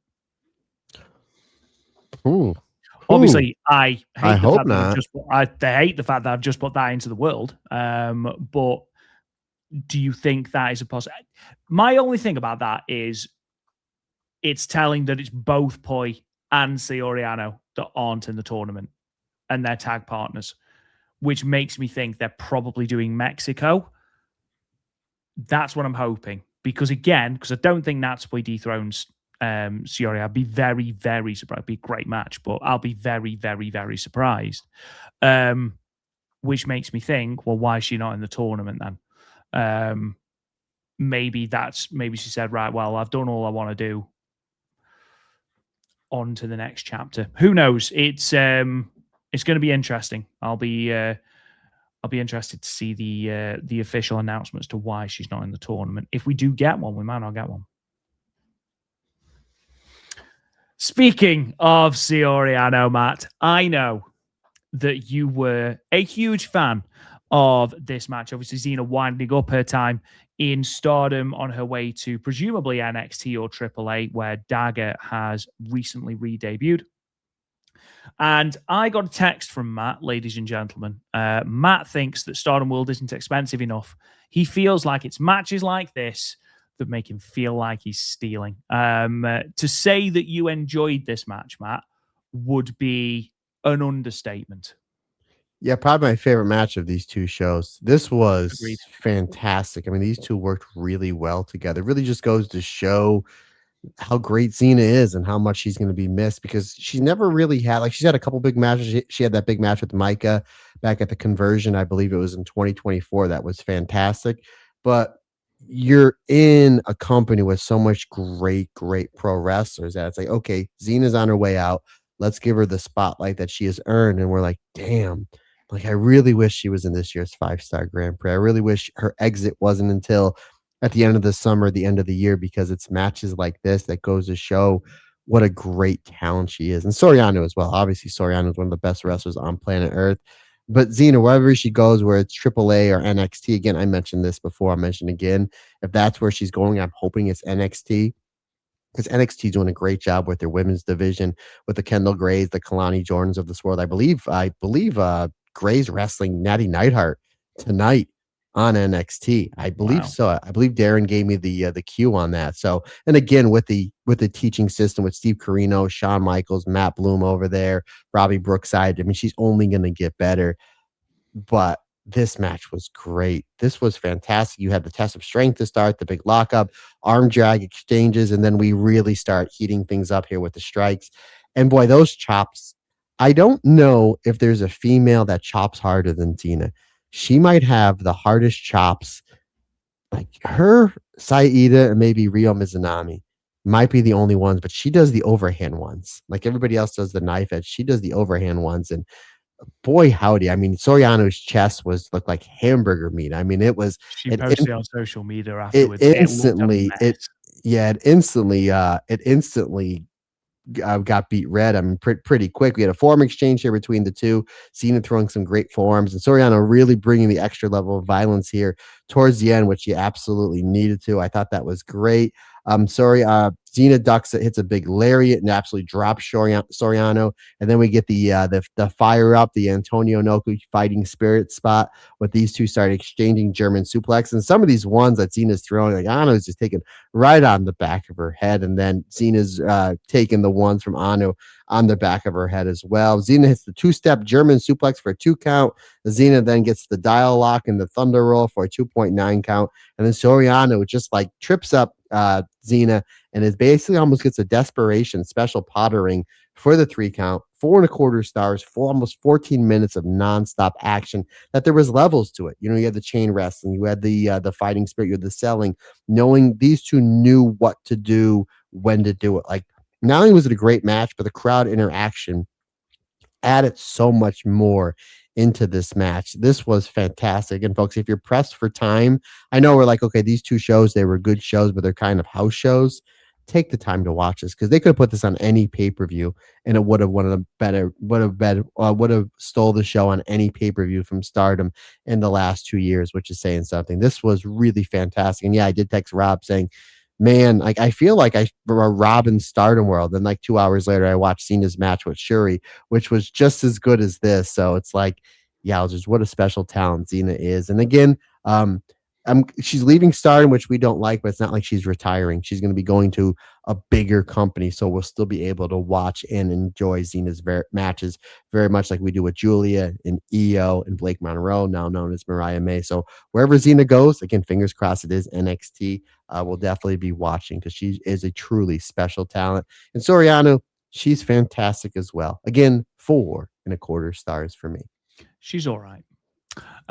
Moving on to the main event then, Neo Genesis against Maika Hanako, Hanan, and Sayurida, obviously setting up before the Goddess of Stardom Championship match at Korakuen Hall. Some great stuff between Azumi and Maika. Matt, you highlighted it when we were talking about that Korakuen Hall show. That's where this match is really going to burst into life, and we got just a little snippet of that here. But again, look at the talent in this match. It's unreal. Again, more May, Sarah, and Hanan as well. I'm shocked they're not in the same block because I think that's an easy story to tell with May beating Hanan and then at the To the World show. But I think Yeah. that's a match that you're going to see sometime in the fall. You got to pull the trigger on that. And I think it's the biggest stage possible. We got May coming back with the longer hair, fancy new tattoos. Hanan is Wonder of Stardom champion. And in my opinion, in the best block in this year's 5-star Grand Yeah, Prix. agreed. So we had that. We had some great stuff with Saida and Starlight Kid. We never really got a big singles match between them. That's a match I would like to see somewhere down the line. But this is all about giving us a little bit of a tidbit of O2 line versus Cup High Mate with Micah and Hanako. And I do like how, like, when Micah was just shoulder tackling everybody at one point in this match, Neo Genesis used that insane high speed style to trip up Micah. They hit the 8 running boots in the corner, like the double teams, the triple teams, and the quadruple teams that Neo Genesis does. It's unbelievable. With Emma into the mix, she fits in really well. I know she's not in this match, but as I mentioned before, she fits in so perfect here. The Wing Gory versus Starbomb stuff as well, Rob. We did see that in a 15-minute time limit match about at a show last year.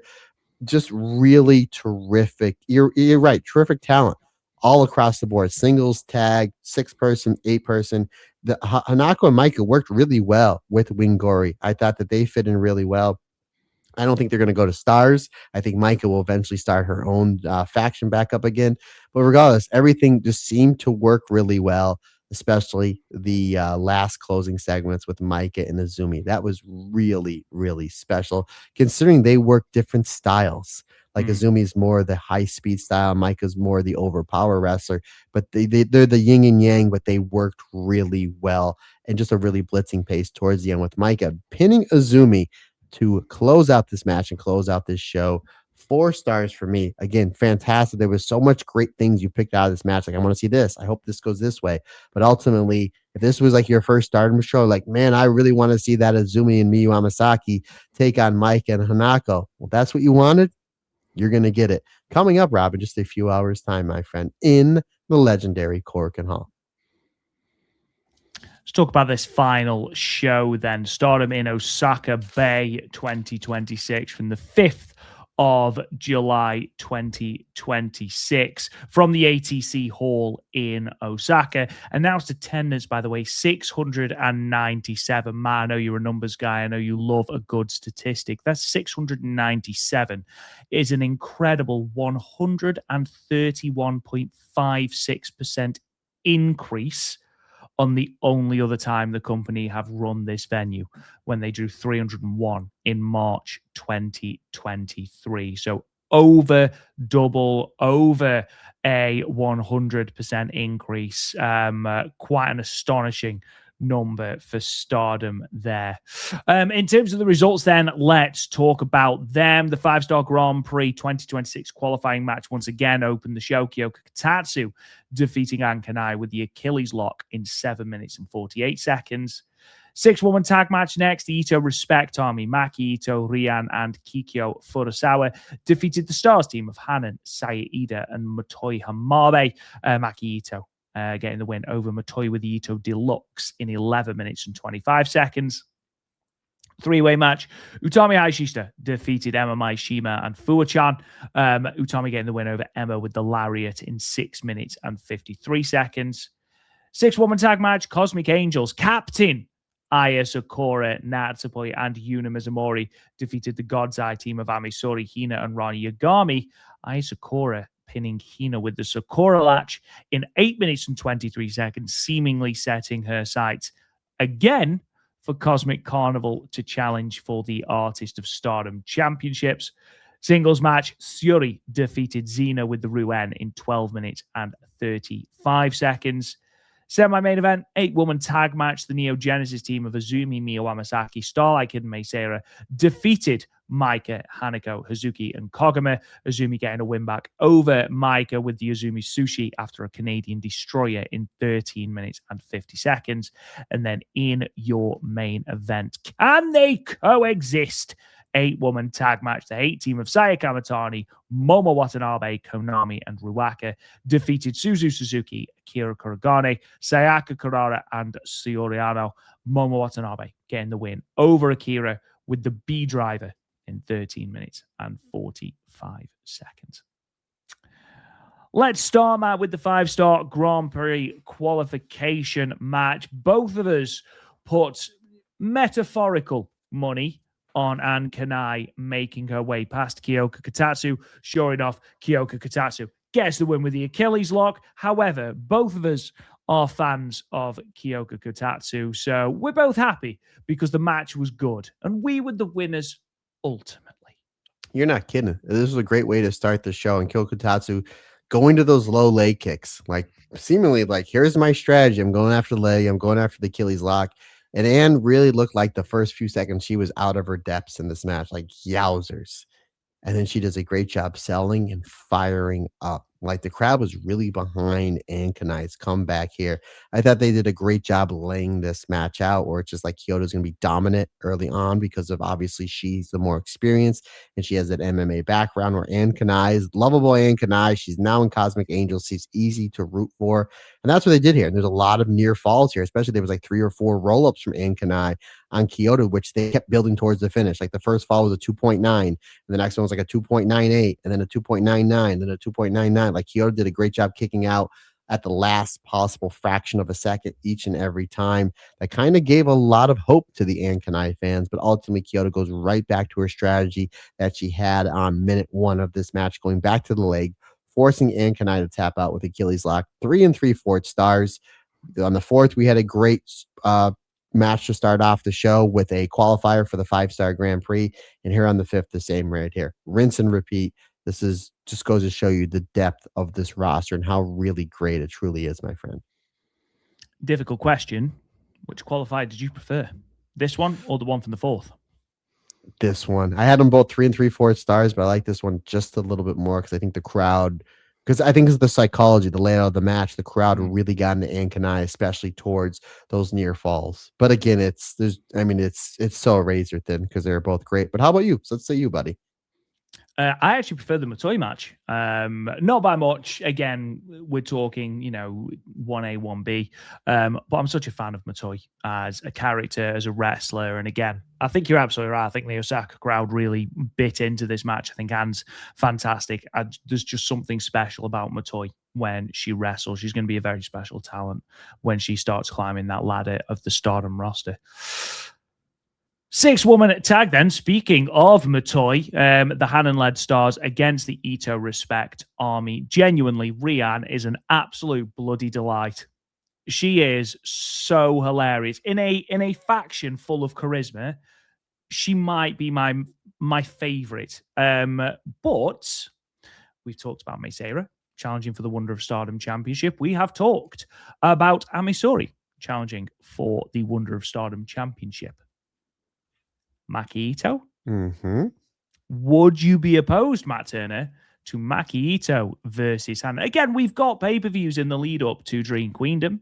We're pretty sure that Meisera is going to be one of them.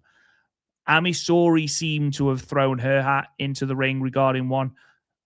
Hell, Maki Ito at a Korakuen Hall, Maki Ito versus Hanan for the wide belt. There's not a single Stardom fan, I imagine, that is turning that down.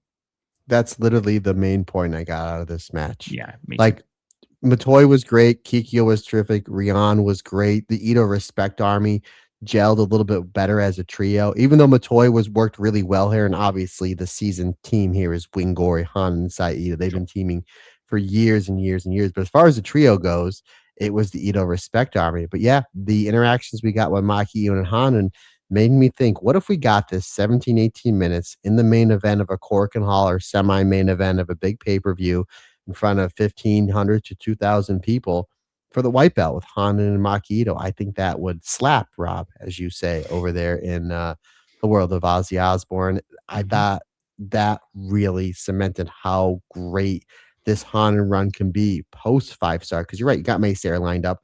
We got Amisori lined up. Let's line up Maki Ito, and then eventually she drops the belt to Hazuki, because that's the way it definitely should go, my friend. I thought this was a really great follow-up to the hot opener. Not only that, Rob, I actually watched this match because it was streaming on YouTube the first few matches. I had this on as I was getting ready for work. And I tell you what, my one cat, Heidi, once Maki Ito came out, she could not keep her eyes off the TV. Could not. Very much like when orange Kenta Kobashi with the orange trunks, that was like her favorite during COVID, because I went back and watched a lot of All Japan in the 90s, and Miyu Watanabe as well. So throw Maki Ito, Miyu Watanabe, and 90s Kenta Kobashi as my cat's 3 favorite wrestlers. What a trio! What a trio! I want to see that trio team up, take on Hina, Lady C, and Amisori. Kobashi and Amisori. Come on now, brother. I had this one at 3.5 stars. Again, a really fun match. And again, I thought they gave a lot to Matoy and Kikyo Furusawa and Rion because again, they're the kind of younger wrestlers here. But I'm absolutely with you 100%. I want to see Hanan and Maki Ito for the Wonder of Stardom Championship. Maki Ito is for the cats. You heard it here first. There you go. Three-way. So Imabari-Ehime got flattened by a Tokamaki spear in Imabari and now got flattened by a lariat on this show. But Matt, again, in a match with cool charisma, Utami Hayashishita, bouncy, vibrant, good vibes, Fuwa-chan, Imabari-Ehime is still the one that stood out for you, wasn't she? Yeah, and again, I think Utami's the one putting these matches together because she got and Fuwa-chan over as well as Emma. Because again, Fuwa-chan, we know she's a big multimedia star, and she's taken to professional wrestling like a duck to water. But again, three ways could be really difficult to do. So my guess is Utami, as well as she should be the glue holding this together and kind of putting together the spots so everybody looks good. And everybody looked great. I like the three-way from the fourth a little bit better. But again, I thought Emma really shined here. I definitely like to see Emma and Utami in like a 10, 12-minute match. Maybe that's what we'll get maybe in Fuji because I don't think they announced the card. I don't think so because Utami's going to have about 8,000 singles matches between now and the end of the 5-star. But that's a match I definitely want to see. And I thought Fuwa-chan fit in really well here. Again, this three-way with 3 different styles, 3 different personalities really worked. I had this one at 3.5 stars. And again, I thought Emma looked terrific here. Ultimately, for Utami just to absolutely take her out with not 1, but 2 brutal lariats. Moving on then, 6-woman tag then. And as I mentioned at the top of the show, Captain Sakura is apparently pointing Cosmic Angels back to the match they've already had quite recently. Now, don't get me wrong, Dream Trine versus Cosmic Carnival was great, really enjoyable match. There are other teams in the division. I don't necessarily just want Cosmic Carnival challenging again, Matt. Yeah, I mean, I wouldn't say no to it, but the rosters are so deep that there's a lot of different ways you can go about it. You can swing any of those Neo Genesis teams and now throwing Emmett in with that Neo Genesis. You can do Wingori and Matoy. I thought that would work really well. And obviously, again, we did see Ida Respect Army, which eventually I think the Ida Respect Army will probably get those belts because they're so over. I just don't think the time was right. But yeah, I mean, that's kind of the direction I thought they were going here. Again, Rob, I talked about it on the show we just talked about. Hina and Aya Sakura, man, that was it for me. Again, obviously, Natsupoi's great. Yuna Mizumori, I think, is going to open a lot of eyes because of the bracket she's in the 5-star Grand Prix. And then coming off that, they can just keep feeding her high-speed challengers until she drops to either Momo Kogo or Emma. So I think that might be the way to go. And again, Ami Sourei, I think, is going to have another great run in the 5-star Grand Prix. Remember, last year she made it to the playoff bracket. So it's going to be interesting to see where she goes there. But again, to me, this was Hina and Aya Sakura's match, and I cannot wait for their match coming up in the 5-star Grand Prix. I thought that the booking of this match to make you more excited for that match coming up in just a few weeks' time, I thought was genius. And again, Natsupoi, ever so a genius. Not only that, but Natsupoi and Yuna, Pineapple Fairy or Fairy Pineapple, however you want to call it, using their teamwork to take out the bigger, stronger Ami Sourei. I thought was a great little beat in this match. And I really like the finish, how Yuna had to hit the lariat onto Hina in order to set up for the Sakura latch. It was like she hits the lariat and Sakura just happens to be there to roll her up. I'd like that 1-2 combination, putting away one Hina in this match. 3 3/4 stars for me. Wouldn't surprise me because Yuna's in Blue Stars B, right? Yes. Which is the group of death. Yes. I mean, she's obviously Yuna is fantastic. We've both been singing the praises of Yuna Mizumori for a while. She's picking up very few points from that block. I'd be very surprised. However, it wouldn't surprise me if this potentially sets up a Koguma challenge for the High Speed Championship. I hope so, because she hasn't challenged in quite some time. No, and whereas the likes of Azumi, Starlight Kid, and Naomi Seira have officially graduated that division, I don't feel like Koguma ever really did. And, you know, her nickname is the High Speed Genius, so it would make sense. But again, yeah, you know, who wouldn't want to see Yuna Mizumori versus Koguma? I mean, again, any time that Koguma is given a singles match, it slaps. There you go. Matt. Speaking of slaps. Speaking of slaps, Yuri and Xena. Now, cards on the table. I preferred Soriano versus Xena, but only in the way that I would prefer being a multi-billionaire to a billionaire. Both of these matches were fantastic. I mean, it's a Shuri singles match. Of course, it's going to be great. But again, Xena really showed out in these final two matches. And again, is very much like, this is what you're missing now, Stardom. And we're all really sad. Yeah, I like the Ano match a little bit better because I think it was with those German exchanges when they fired up, it helped get the crowd to another level. Not that the crowd wasn't into this one by any stretch of the imagination, because they were. It just really seems that closing stretch, the crowd really got into it. And I always say when the crowd is into a match like that, it just helps the enjoyment out of the fans. And it really gives the competitors in the ring and really an extra set of energy to go out there and really perform, because that's ultimately what they're feeding off, is that crowd reaction. Again, they had it here. I just thought the Xena and Ano matches had a little bit more. I had both these matches 4.25 stars, Shuri and Xena and Shuri and Soriano, but I do like the Ano match just a little bit more. Again, it's just so razor thin. But you start off here very much like the Ano match, great wrestling, the arm drag exchanges, and then Shuri's almost gets like out wrestled here a little bit, and Shuri's like, okay, here we go. Buries the knee into Xena, half-out suplex, and starts working over the arm of Xena. Xena comes back with the forearms, the big, brutal chops. And then we get a chop forearm off and then a chop kickoff, which I absolutely loved. And then this match goes to the floor. Shuri hit an apron hurricanrana, because that's what Shuri needs to be doing. Lucha moves is one shoot style Shuri. And then the Quesador Bulldog onto the floor. Back in the ring we go. Shuri with the rear naked choke. Again, we get the forearm chop exchange between the two. We get a German suplex exchange, and then Shuri with a head kick. Xena comes back with a forearm, the two-step German for a 2 count. Shuri then hits not one, but 2 buzzsaw kicks that opens up the door for the Ruin, putting away Xena. Again, buddy, 4.25 stars. These two shows, again, from a wrestling aspect, were so good. But in my opinion, Xena had the 2 best matches from these 2 shows. Semi-main event, very similar to the match that we saw in the main event of the Imabari show, with obviously the big difference being that Azumi gets that win back against Micah. Matt, again, very similar matches, still good. I imagine not a lot to add on. This one I liked a little bit more because, again, the Izumi Micah stuff was just as good here as it was on the 4th, but there was more Miyu and Hanako. Like, Hanako goes for the JP coaster on the Miyu, and Miyu floats all the way over and catches Hanako in a DDT, which is, I mean, Hanako has to make sure she's there for the feed, but Miyu needs to make sure she hooks the head in enough time, but not too soon, because when you're coming down with that speed, you can, and it's focusing on the neck, you can really get hurt. So that's kind of a really high risk spot there from Hanako and Miyu, and they did it perfectly. It looked good. Nobody got hurt. I thought that would really add on to this match.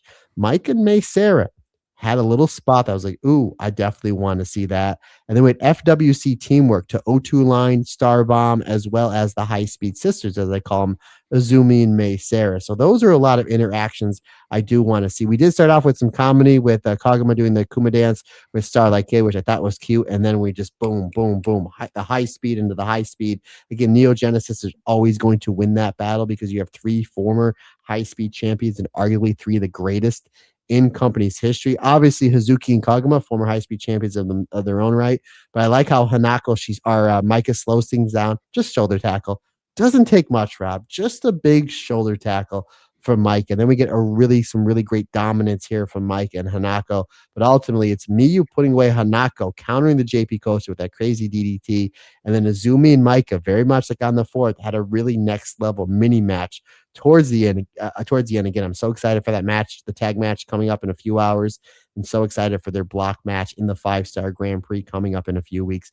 But it's Azumi with the Canadian Destroyer into the Azumi Sushi for the 3 count. Rob, 4.25 stars. Again, this company never ceases to amaze me, considering, again, kind of house shows. But there's so many 3.5 to 4.25 stars I had on these 2 shows. It really is just, and I think I even texted you. I was like, these shows were so good. Yeah. And like I'm so excited. WWE SummerSlam looks fantastic, and NXT's doing great. And the Marigold shows have been fantastic. And Tokyo Joshi's been terrific. It's like the best time really to be a wrestling fan. The fact that like it's so easy to watch on all these apps. You don't have to do tape trading. Again, I'm from I grew up in the 80s and 90s kids. It's right there all in front of you, buddy. It's just one of the many reasons why I am so positive. Not only that, Rob, I can just turn on Disney Plus right here and go to Star Wars Episode 2, buddy. Attack of the Clones. Oh, Jesus Christ. Why would you destroy your own positivity with that absolute tripe? Moving on to the main event. And again, really enjoying the exchanges between Suzu Suzuki, the likes of Saya Kamatani, Momo Watanabe. This story was a can they, can't they coexist? Saya Kamatani, Momo Watanabe. We saw it come to a head at the end.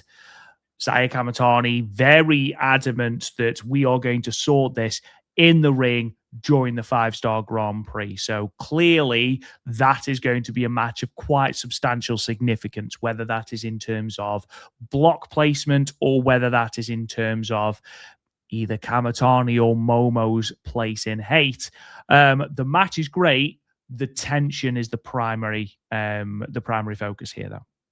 They could have done like next to nothing here, and it would have been all like you're just about the tension with Momo and Saya with Konami pretty much taking Momo's side, at least for now, Rob. I mean, they could put Vince Russo in charge and it could be swerves all around.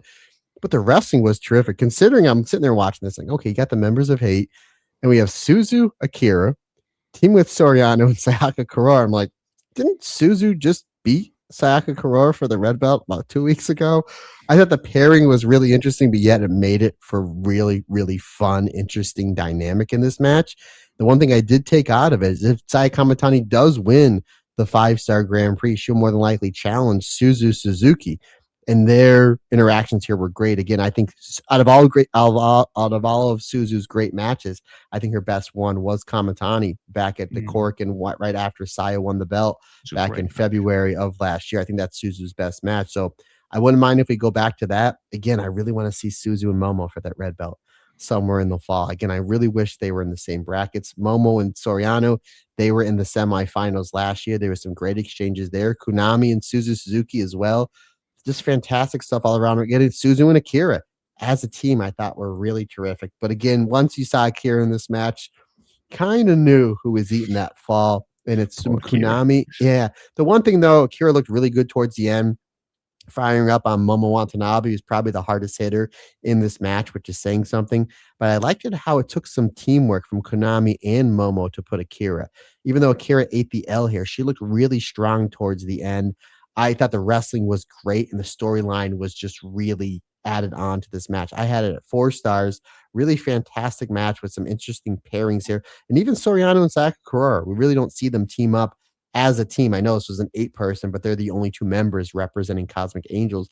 I thought their work was really good. And then Kamatani and Sayaka Kurara, you're like, oh yes, they have history. Just it hit a lot of beats. And then we're throwing in the story of Momo and Saya Kamatani kind of getting parting ways.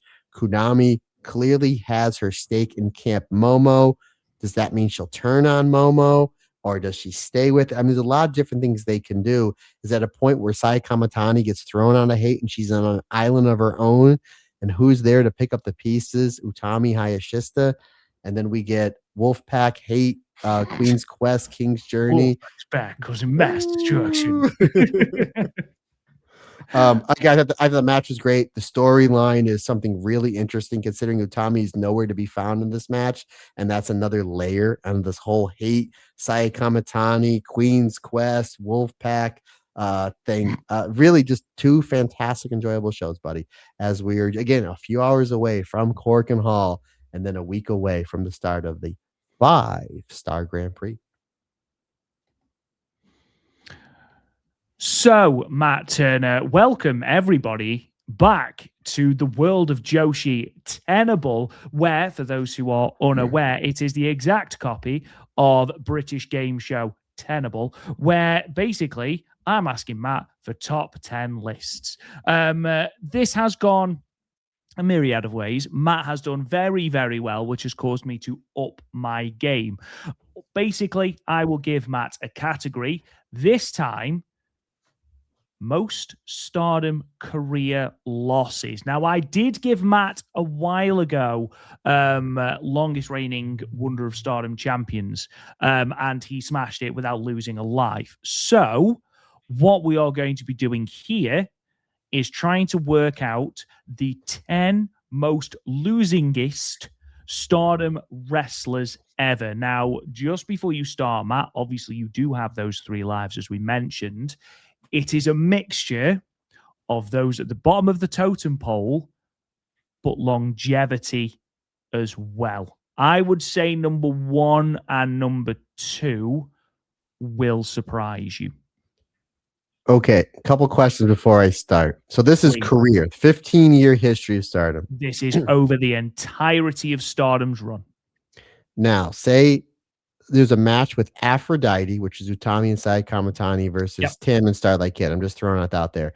And say Starlight Kid pins Sai Kamatani. Does that count for a loss to Utami? She's on the losing end. Everyone. That team is a loss, so they all are given a loss. Okay. They are attributed a loss. All right. I am ready, sir. This is a good one. This is a tricky one.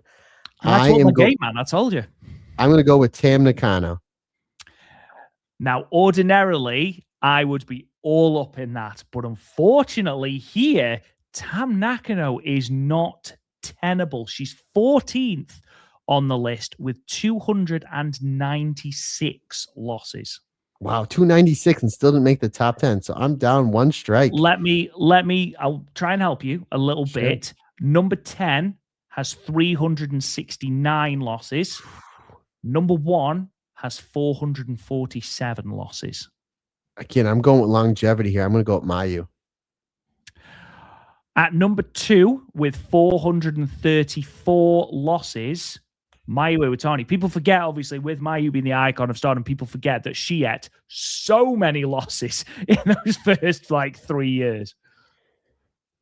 Poor Waka. Does Waka?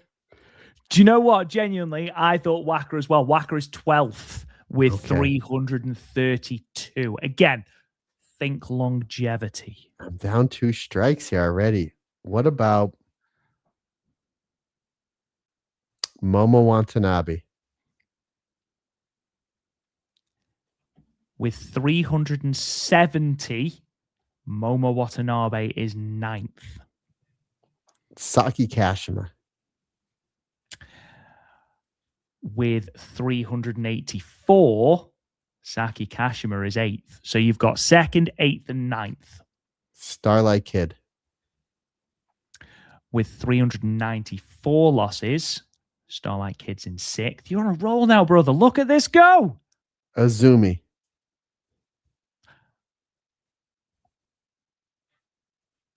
With 404 losses, Azumi is in 5th. Okay. I'm telling you, man, 1 and 3, well, 1 especially, blew my mind. I'm thinking longevity. And then losses as well.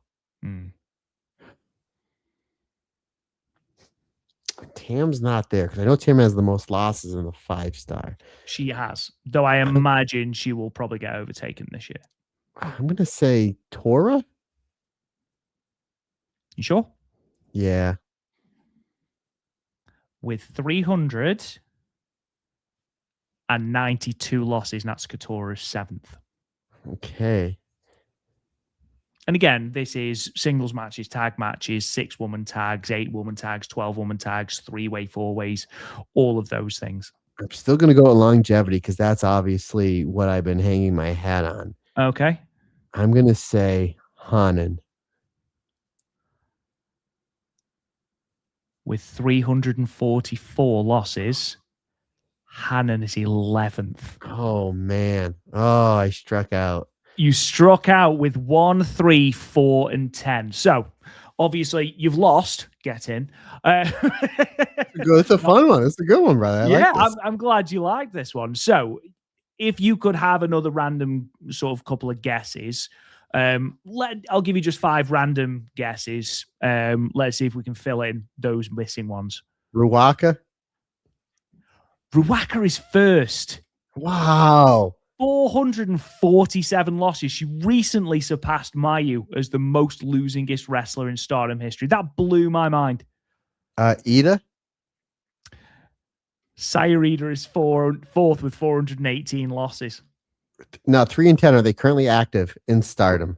3 and 10 are both currently active, yes. I'm in Stardom. Okay. In Stardom, yes. Again, I'm going longevity here. I want to say Utami, but she really never lost a lot, though. Utami is not in the top 20. Okay, yeah, because I mean, she's been there quite. I know the last she just came back after 2 years, but she didn't eat a lot of L's.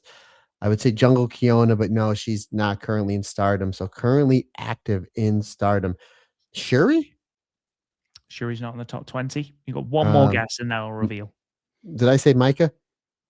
You didn't say Micah. Would you like to say Micah? I'm going to say Micah. It isn't Micah. I'm sorry. Okay. So in 10th, 369 losses. Did you get it at home? Because all of these were apparently for the white belt. It's Hazuki. Oh, I wouldn't. I don't think I would have even said that. I will be honest, mate. I think we'd have been here for another 3 hours. I don't think you'd have got number 3 because I wouldn't have got this either. Certainly not this high. Lady C, 421 losses. I mean, to be fair, Waka, I thought Waka would be higher because she went 8-0-83 in 2023. But I think with the multi-woman matches with EXV, I think that helped. So, but yes, Matt, not quite a success this time. Hopefully next time, good sir, you will succeed and beat me once again in another episode of World of Joshi. Tenable. But for now, good sir, there's only one way to wind up this episode, and that is with a little look at EO Watch. Again, biggest thanks to Darren Chatton giving me time cues. Not really too much with EO. Obviously, she did win Queen of the Ring and is on her way to take on Liv Morgan at the biggest party of the summer at SummerSlam, which I'm really looking forward to. So there was a match between Raquel Rodriguez versus Sol Ruca for the Intercontinental Championship.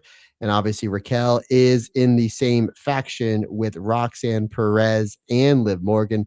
Those dastardly heels try to interfere, but Io comes, makes the save, hits a beautiful Alcé moonsault, taking out the dastardly heels. And then the way she lands, just happened to sit on the table, and she used that to advantage because everybody loves Io. So Io just making the save, making sure Sol Ruca had a fair fight, and she did, and got the win as we are on our way, heating up, pun intended, towards SummerSlam for Io and one Liv Morgan. So that's all we had on the docket for EO Watch, my friend. Again, biggest thanks to Darren Chatton. And it's nice to see that you and Darren are cheering for the same team for the World Cup, buddy. That's nice. I mean, we've got to be on the same team for some things, haven't we? Otherwise, rivalry just burns itself out. Anyway, ladies and gentlemen, that does bring us to the end of the episode this week. Thank you so much for joining us. We truly do appreciate it. Matt, we have gone an entire episode, brother. It looks like the internet has been sorted. Thank God. We got one episode out of it. That's all I'm bothered about now. I don't care for the rest of it. But no, thank you so much for bearing with us due to my internet difficulties. We really do appreciate it. If you haven't already subscribed, please go to the podcast app of your choice. We are literally everywhere you can subscribe. There, leave us a comment and a 5-star review. It's a completely free way to help the podcast out. You can go to patreon.com/World of Joshi or www.worldofjoshi.com, both the same place, where you can listen to literally hundreds of hours of bonus content, as well as all of the archived episodes for as little as $1 a month for ad-free access. You can also get entry into the Predictions League, which will obviously be starting up in earnest next week with both TJPW Summer Sun Princess 26 and the opening night of the Stardom 5-star Grand Prix. So keep your eyes on that, as well as show reviews, news, show previews, stats and statistics, all sorts that you can get over there as well. And found us on social media at WOJ Wrestling. By the Complete Monday Night Wars 1996 Part 1, The Death of Hulkamania. You can find me on Twitter at Real Rob Goodwin. Mr. Turner, for the love of goodness, sound us off, good sir. Again, folks, go to Amazon, type in Rob Goodwin, buy the wrestling books. I mean, if you want to support the other Rob Goodwin, so I mean, if you want to buy some books about wrestling and romance novels, I guess have at it. Sure. But Do it. help out help out the Gerpster. By the way, folks, if you go to Amazon.com, type in Gerp, you get a discount. I'm not going to tell you how much the discount is, but it is the same as an Animal House, John Belushi's grade point average. If you remember, There you that's go. that's the There you discount. go. It's a Folks, deep call, that, guys. I know. Folks, questions, comments, suggestions, anything you need from me, Matt Turner OF on the Instagram and Twitter is the easiest, fastest, and bestest way to get a hold of me. Don't forget to follow my new YouTube channel. A lot of really cool new content I'm dropping over there pretty much almost every day. Matt Turner over there, as well as M Turner on TikTok as well. Or you can shoot me an email, matt@worldofjoshi.com, as well as the Stardom Cast 22 at gmail.com. Folks, that's going to wrap it up for this episode. We greatly appreciate your support. Can't do without you. Like I always say, it's just not my podcast. It's our podcast. Because when all us together, everybody's different. Everybody's special.